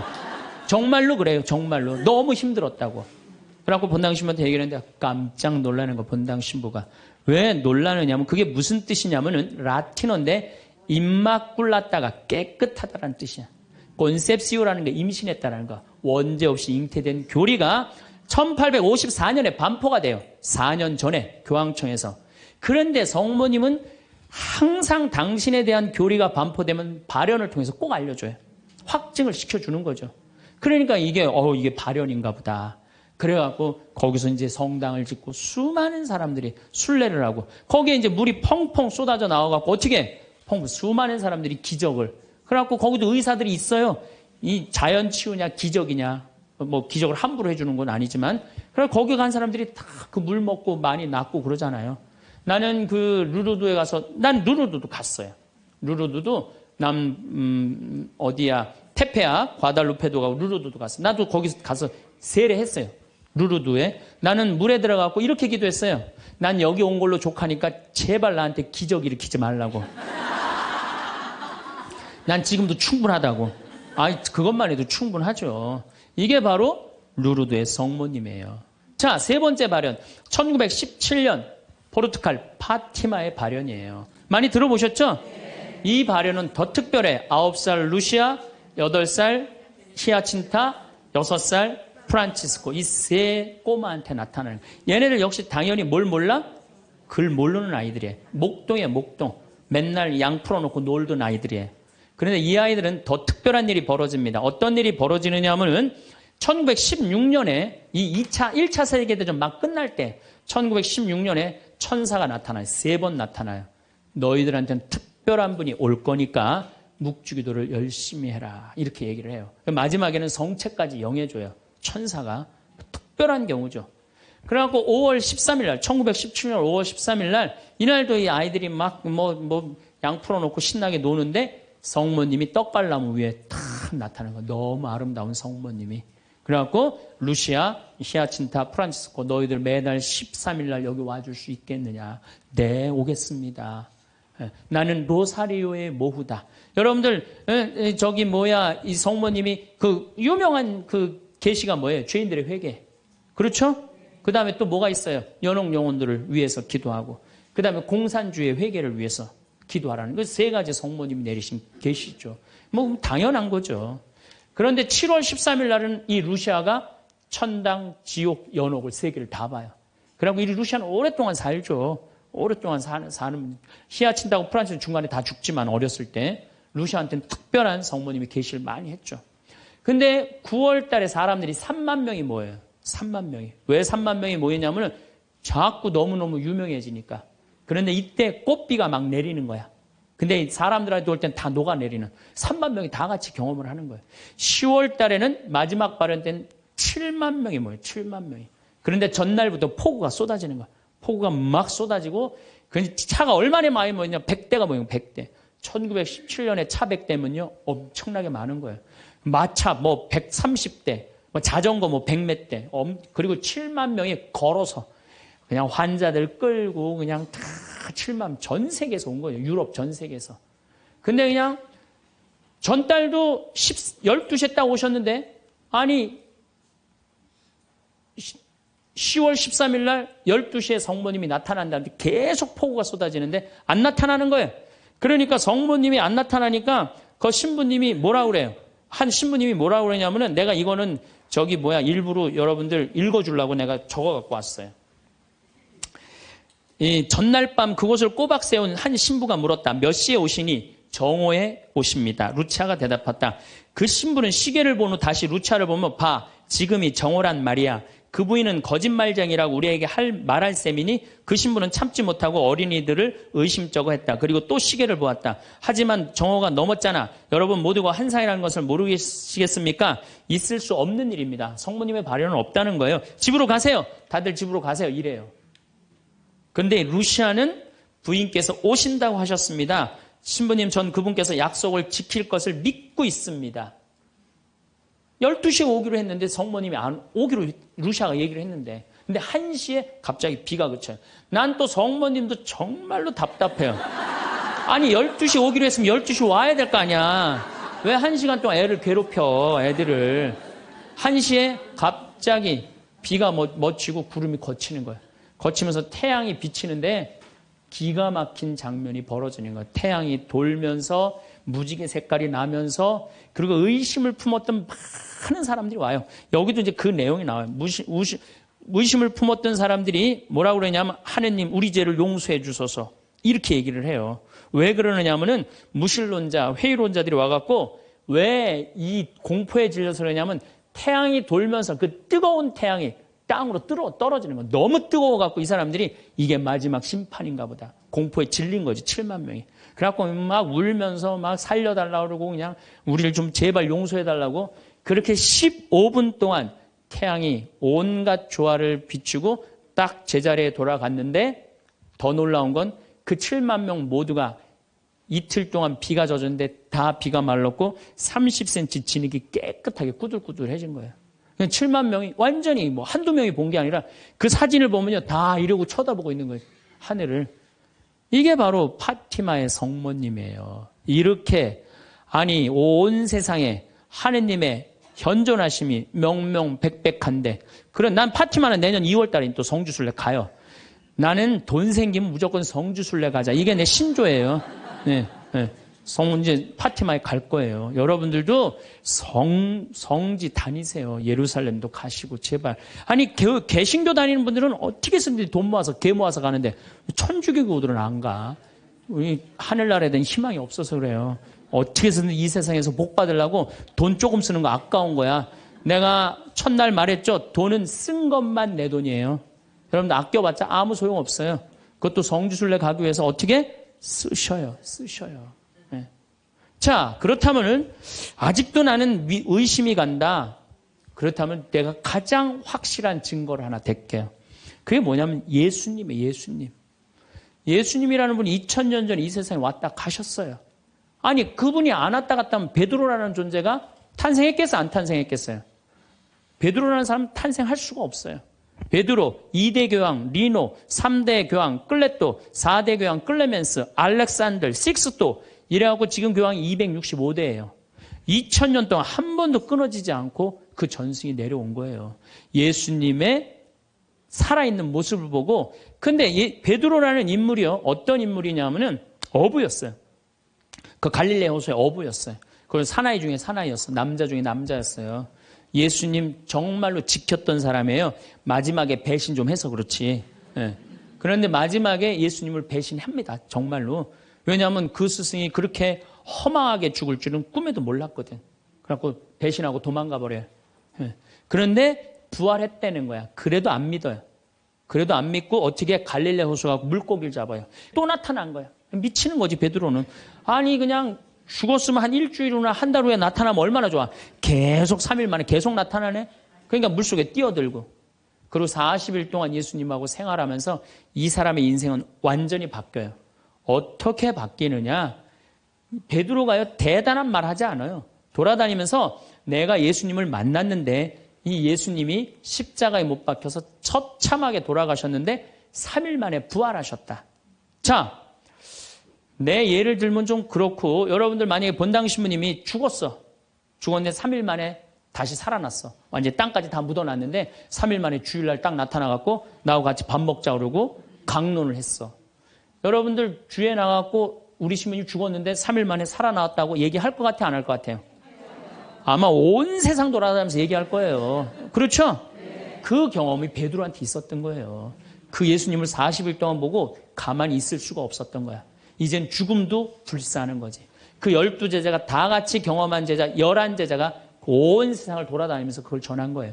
그 전한 게 지금까지 우리한테 내려온 거야. 그러면 이 성서, 그 사람들이 이제 베드로가 전한 얘기를 적어갖고 성서 안에 예수님을 써놓은 거예요.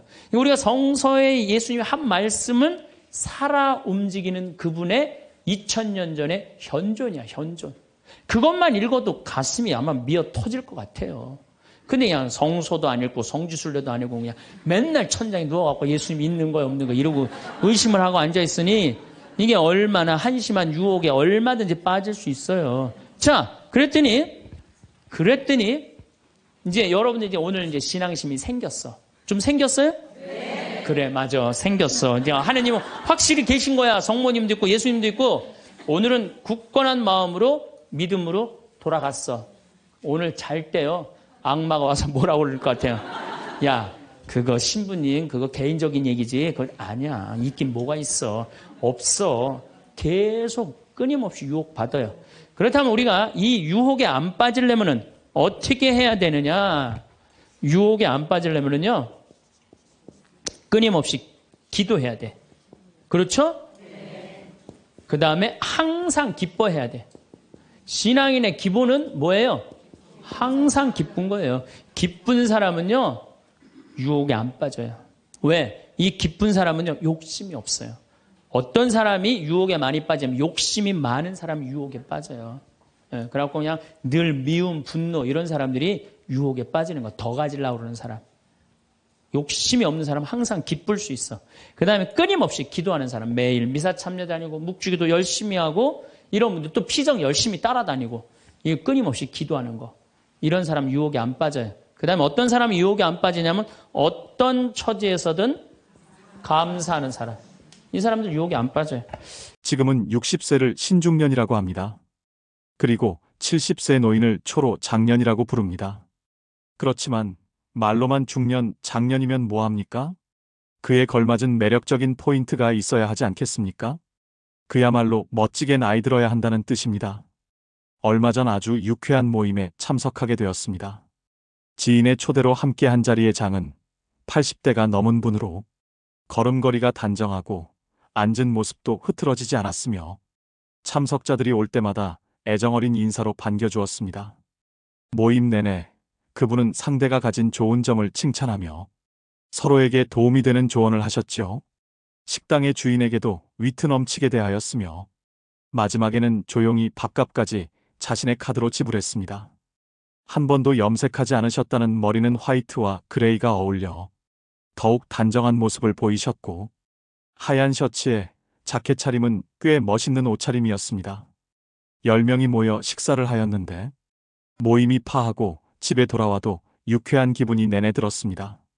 아름다운 노년의 전형을 보게 된 것 같아 앞으로의 지향점도 생기기도 해서 좋은 기분이 들었는데요. 우리가 흔히 매력이 있다고 하면 용모가 멋지고 아름다운 젊은이들을 떠올리기 쉽지만 나이든 분들의 매력은 경륜까지 더해져 훨씬 깊이가 있다는 것을 깨닫게 된 좋은 경험이었습니다. 여러분은 이 노신사를 보고 어떤 생각이 드시나요? 우리는 늙는 것이 아니라 익어가는 것이라 했습니다. 그런데 익어가더라도 곱게 익어가고 익어갈수록 매력이 넘치지 않으면 안 됩니다. 다 늙어서 무슨 매력이냐 하시는 분들도 분명 계실 겁니다. 매력은 더 이상 젊은이들만의 전유물이 아닙니다. 나이 들어 늙어가는 노인도 충분히 매력적입니다. 그러나 노인들은 대개 늙었다는 이유로 매력이라는 단어에 거리를 두는 옷차림과 언행을 하는 것을 쉽게 볼 수 있습니다. 그렇지만 오히려 나이가 들수록 외모에서부터 개인 취향인 옷차림까지 시각적, 정신적인 부분까지 포괄적인 항목에서 매력을 느낄 수 있어야 살아가는데 활력이 생길 수 있습니다. 영국 런던의 정치경제대학교 교수였던 캐서린 하킴은 매력자본이라는 개념을 만들었습니다. 한마디로 매력이 능력이자 경쟁력이라는 말인데요. 그녀가 말한 매력은 잘생긴 외모만을 뜻하는 것이 아닙니다. 유머 감각과 활력, 세련미, 상대를 편안하게 하는 기술 등 다른 사람의 호감을 사는 멋진 태도나 기술을 말합니다. 이런 멋진 태도나 기술은 나이가 많다고 쇠퇴하지 않는다는 것입니다. 오히려 더 좋아질 수도 있습니다. 이것이 바로 나이 들매 지혜와 여유가 아니겠습니까? 그렇다면 나이 들수록 잃어가는 매력을 어떻게 유지할 수 있을까요? 다음에 5가지를 충실히 실천하시면 여러분들도 분명 매력 자본을 갖춘 멋쟁이 노인이 될 수 있습니다. 영상 끝까지 시청하시고 오늘부터 바로 실천해 보시길 바랍니다. 첫째, 자주 웃으셔야 합니다. 얼마 전 지하철의 경로석에 앉은 노인들을 유심히 관찰해 보았습니다. 거의 모든 노인의 인상이 찌그러져 있었는데요. 이처럼 대개 노인하면 인상이 찌푸려져 있는 모습을 떠올립니다. 그러나 가끔 인터넷에서 사진을 검색하다 환하게 웃고 있는 주름진 노인의 얼굴을 보면 훨씬 안정감을 주고 세월의 깊이를 느끼게 해줍니다. 그러니 자주 크게 일부러라도 웃으셔야 합니다. 상대가 한 말에 웃음소리로 화답해주면 상대와의 관계도 좋아질 것입니다. 되도록 늘 웃는 얼굴을 유지하셔야 합니다. 좋은 인상을 주려면 늘 웃는 연습을 해보는 것입니다. 거울을 보고 입꼬리 올리고 씩 웃어보세요. 나이 들어 웃는 얼굴을 만드는 것이야말로 가장 중요한 매력 포인트입니다. 둘째, 항상 마음의 여유를 가지셔야 합니다. 특히 사소한 일에 이러쿵저러쿵 따지지 말아야 합니다. 나이 들어가면서 불평불만이 잦은 것은 듣는 사람에게 동정심을 일으키지도 못하고 오히려 흉하다는 생각을 하게 합니다. 조금 불편해도 왜 나를 챙기지 않지? 하는 마음을 버리고 마음의 여유를 가지셔야 됩니다. 마음에 안 들고 불편하더라도 웬만한 것들은 모두 양보하며 웃어넘기세요. 그래야 멋진 노년이 될 것입니다. 셋째, 품격을 지키셔야 됩니다. 무단횡단하는 일이 나이든 이의 특권은 아닌 것과 같이 삼가야 할 것은 확실히 삼가야 됩니다. 나이 들었으니 용인 되겠지 하는 생각은 하지 말아야 됩니다. 오히려 나이 든 사람이 하는 말을 듣게 됩니다. 또 젊은이들의 행동을 못마땅하게 여겨 잔소리하는 것을 삼가야 합니다. 하고픈 말이 있더라도 매우 중요한 것이 아니면 가급적 삼가하는 것이 좋습니다. 음식을 앞에 두고 맛을 타박하지 말고 감사의 인사를 전한다면 더욱 맛있는 식사를 할 수 있을 것입니다. 음주 후에도 중언부언을 삼가시고 몸가짐을 흐트리지 않아야 합니다. 나이가 들면 청력의 손실로 목소리가 점점 커지니 말할 때도 주의 깊게 이야기해야 됩니다. 노인이라도 다 똑같은 노인이 아닙니다. 시기적절한 유행도 외면하지 말고 나이 들수록 자신의 외모도 다듬고 가꾸고 옷차림도 더 신경 쓰셔야 합니다. 그래야 노년의 품격이 자연스럽게 드러나는 것입니다. 넷째, 하루를 만끽하며 사셔야 합니다. 과거의 일, 특히 왕년의 내가 하지 않는 것입니다. 그리고 미래도 걱정하지 말아야 합니다. 불생불멸의 진리와 인과응보의 진리가 있습니다. 인생은 생로병사의 이치에 따라 돌고 도는 것입니다. 노인에게 내일은 없고 내 인생의 가장 젊은 날은 오늘입니다. 오늘의 최선을 다하고 즐겁게 살면 매력적으로 보이게 됩니다. 거기에 더해 세상을 사랑의 마음으로 보고 인생을 관조하면 원망하는 일상이 감사생활로 변하게 되어 표정도 온화해지고 말씨도 부드러워지니 매력지수는 한층 상승하게 될 것입니다. 즉, 세상을 선한 눈으로 바라보면 세상은 더욱 아름답게 보입니다. 그리고 측은지심과 자비가 넘쳐나게 되는 것이죠. 미국 대통령이었던 루즈벨트의 부인 엘레나 여사가 남긴 명연설문 중에 한 구절 중에 이런 말이 있습니다. 아름다운 젊음은 우연한 자연현상이겠지만 아름다운 노년은 누구도 쉽게 빚을 수 없는 예술작품이다. 그렇습니다. 오늘이라는 현재에 충실하고 만끽하고 사셔야 됩니다. 다섯 번째, 긍정적이고 적극적으로 살아가셔야 합니다. 긍정적인 태도는 실제로 기대 수명을 7년까지 연장한다고 합니다. 행복한 노년은 거저 오지 않습니다. 건강하고 행복한 80세는 수십 년 전부터 차곡차곡 쌓아 올린 노력의 결과물입니다. 이제 부정적인 모든 것은 지우는 것입니다. 자신의 익어감을 편안히 순리대로 받아들이는 것이 훨씬 더 평안하고 매력적이며 중후한 멋을 풍기게 되는 것이 아닐까요? 그리고 조금은 바보같이, 조금은 미치며 사는 것입니다. 베푸고 사는 것이 당장은 손해라는 생각이 들 수 있지만 오히려 멀리 보면 큰 이익으로 돌아옵니다. 베푸는 것에는 세 가지가 있습니다. 정신, 육체, 물질 세 방면이 있는데요. 재물이 있으면 재물로, 재물이 없으면 힘으로 도울 수 있는 방법을 찾아야 합니다. 어떤 조직에서라도 책임이 맡겨지면 망설임 없이 몸을 던져 정열적으로 책임을 완수하는 것입니다. 여러분 어떠신가요? 어떻게 늙어갈 것인가는 모든 노인들의 화두일 것입니다. 사람이 각기 살아온 역사가 다른 것처럼 늙는 것도 각자 다를 수밖에 없습니다. 품위를 지키며 보람차고 아름답게 늙는 사람이 있는가 하면 그렇지 못한 경우도 있습니다. 멋지거나 추하거나 또 행복하거나 불행한 노년이 되는 것은 모두 자신의 책임입니다. 우리는 모두 살아온 궤적이 다릅니다. 모든 노년이 즐거움과 행복을 같이 누릴 수 없는 것이 당연하지요. 나이 들면 누구에게나 찾아오는 그리 반갑지 않은 손님입니다. 하지만 그 손님과 어떻게 공존하며 살아갈 것인지는 여러분의 선택과 태도에 달려 있습니다. 즉, 노력 여하에 따라서 아름답고 행복하게 늙어갈 수는 있습니다. 올해 여러분은 어떤 모습으로 나이 들어가기를 기대하고 계신가요? 그리고 여러분의 행복한 노후를 위해 어떤 노력을 기울이고자 하시나요? 이것을 지키지 않으면 땅을 치고 후회한다고 하는데요. 행복한 노후를 위한 원칙 5가지를 말씀드리겠습니다. 첫 번째는 더 이상 잃지 않는 것이 기본입니다. 어느 자산관리사는 어르신들께는 주식이나 펀드를 절대로 권하지 않는다고 합니다. 돈이 불어날 때는 좋아하시지만 팔지 못하고 나중에 손해를 입게 되면 괴로움이 이만저만이 아니라는 것인데요. 젊은이들은 다시 벌어서 메우면 된다고 생각하고 털어버리지만 어르신들은 다시 복구할 수 없다는 절망에 사로잡혀 일상이 무너지게 됩니다.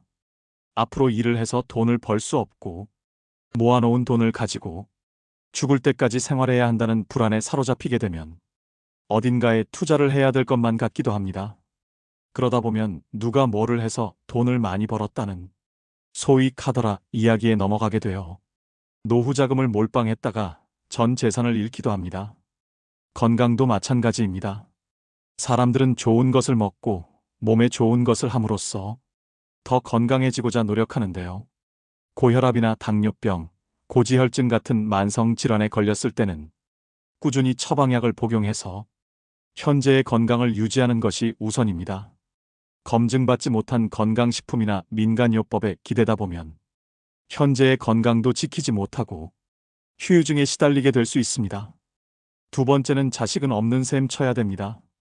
불안장애나 우울증으로 병원을 찾는 어르신 중에 상당수는 자식 문제로 스트레스를 받다 병이 생긴 분들이라고 합니다. 자식의 이혼, 범죄, 사업 실패 등 자녀를 걱정하는 주제도 가지각색입니다. 재산이라도 조금 있으면 자식들은 마치 부모가 일찍 죽기를 바라듯이 유산을 놓고 다투기도 합니다. 또 자식에게 물심양면으로 도움을 주다가 고생하는 어르신들도 적지 않은데요. 하지만 막상 부모가 어려움에 처했을 땐 자식은 나 몰라라 하는 경우가 부지기수입니다. 그렇게 자식으로부터 외면받고 마음고생하는 어르신들을 주변에서 흔히 볼 수 있죠. 경제적으로 자립하지 못했다고 해서 계속 퍼주면 내 노후가 먼저 무너지게 됩니다. 나이 들수록 자식과 부모 관계는 서로를 너무 많이 의존해서는 안 됩니다. 그래야만 정신적으로 건강한 노후 생활을 할 수 있는 것이죠. 자식에 대해서 신경 쓸 시간의 절반이라도 내 옆에 있는 배우자에게 서로 신경 쓰고 아껴주면 더 행복한 말년을 보낼 수 있을 것입니다. 세 번째는 새로운 관계를 만드셔야 됩니다. 나이가 들수록 고립되어 지내게 됩니다.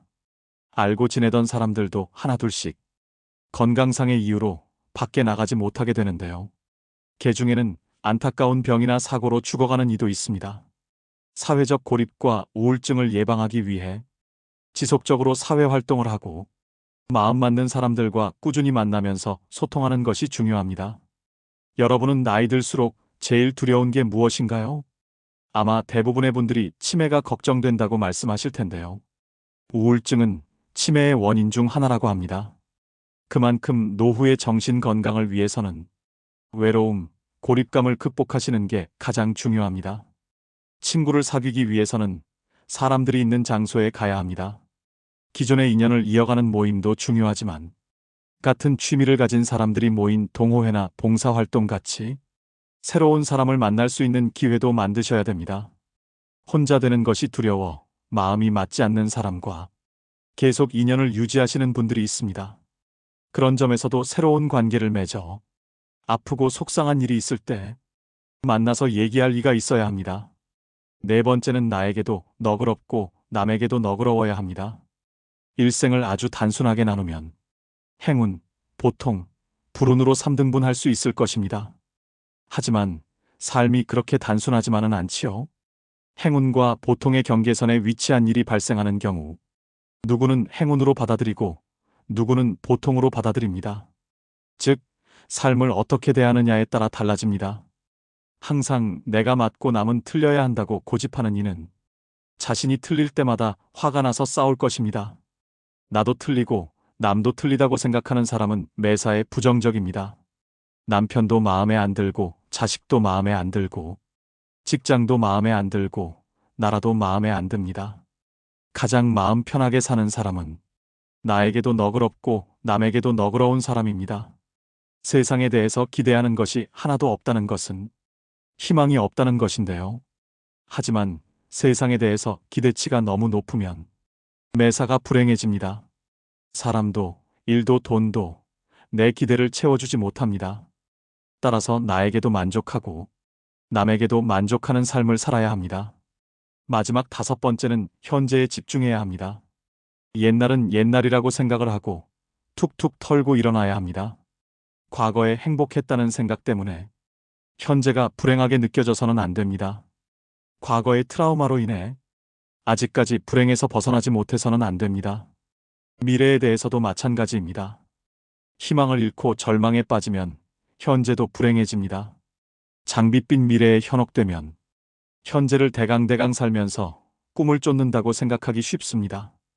과거의 잘못을 돌이켜보면서 같은 실수를 되풀이하지 말아야 한다는 점에서 과거 역시 무시해서도 안 되겠죠. 미래에 대한 희망도 필요하고 미래에 대한 걱정도 필요합니다. 하지만 삶의 중심은 언제나 현재여야만 한다는 것을 명심하셔야 됩니다. 행복하고 건강한 노년을 위한 필수 원칙 5가지를 말씀드렸는데요. 사람들은 살다 보면 흔히 지금보다 더 나빠질 게 없다는 말을 하곤 합니다. 하지만 과거가 현재가 되고 현재가 미래가 됩니다. 최악의 시점이라고 생각이 들던 과거의 한때도 지금 돌이켜보면 그때가 지금보다는 나았다는 생각이 들 수 있을 텐데요. 60살이 되면 50살이었을 때를 생각하면서 그때는 좋았다고 여기고 80살이 되면 70살이었을 때가 좋았다 여기기 마련입니다. 그렇기 때문에 나이 들어서도 매 순간 계속해서 좋은 추억을 만드는 것이 중요합니다. 젊었을 때의 추억만이 나이 들어 힘이 되는 것이 아닙니다. 누구나 100살까지 살 수 있는 세상에서 나이 들어서 만들어진 좋은 추억도 훌륭한 인생 미천이 됩니다. 마지막으로 노후처세 명심보감을 들려드리면서 오늘의 영상 마무리하겠습니다. 부르는 데가 있거든 무조건 달려가라. 불러도 안 나가면 다음부터는 부르지도 않는다. 아내와 말싸움이 되거든 무조건 져라. 여자에게는 말로써 이길 수가 없고 혹 이긴다면 그건 소탐대실이다. 밥도 제대로 못 얻어먹는 수가 있을 것이다. 일어설 수 있을 때 걸어라. 걷기를 게을리하면 일어서지도 못하게 되는 날. 이 생각보다 일찍 찾아올 것이다. 남의 경조사에 나갈 때는 제일 좋은 옷으로 차려입고 나가라. 내 차림새는 나를 위한 뽐냄이 아니라 남을 위한 배려다. 더 나이 먹기 전에 아내가 말리는 것 말고는 뭐든지 시작해보라. 일생 중에 지금이 가장 젊은 때다. 옷은 좋은 것부터 입고 말은 좋은 말부터 하라. 좋은 것만 하여도 할 수 있는 날이 얼마 남지 않았다. 누구든지 도움을 청하거든 무조건 도와라. 나 같은 사람에게 도움을 청하는 사람이 있다는 것을 감사히 생각하자. 안 좋은 일을 당했을 때는 이만하길 다행이다 하고 믿었던 사람에게 배신당했다면 오죽하면 그랬을까? 하고 젊은 사람에게 무시를 당했으면 그러려니 하고 살자. 범사에 감사하며 살자. 적어도 3가지는 감사해야 한다. 나를 낳아서 키워준 부모에게, 이날까지 밥 먹고 살게 해준 직장에, 한평생 내조하느라 고생한 아내에게 감사하자. 이 3가지에도 감사함을 모른다면 사람의 도리가 아니다. 나이 들었어도 인기를 바란다면 입은 닫고 지갑은 열어라. 자식에게 용돈 주고 후배들에게는 가끔 한턱을 쏘고 아내와는 외식을 자주 하라. 어떤 경우에라도 즐겁게 살자. 현실의 고통도 지나고 보면 아무것도 아니다. 보고 싶은 사람은 미루지 말고 연락을 해서 약속을 잡아 만나라. 내일 죽는다고 생각하자. 오직 한 번뿐인 인생살이 순간을 소중하게 여기고 만나는 인연마다 귀하게 여기자.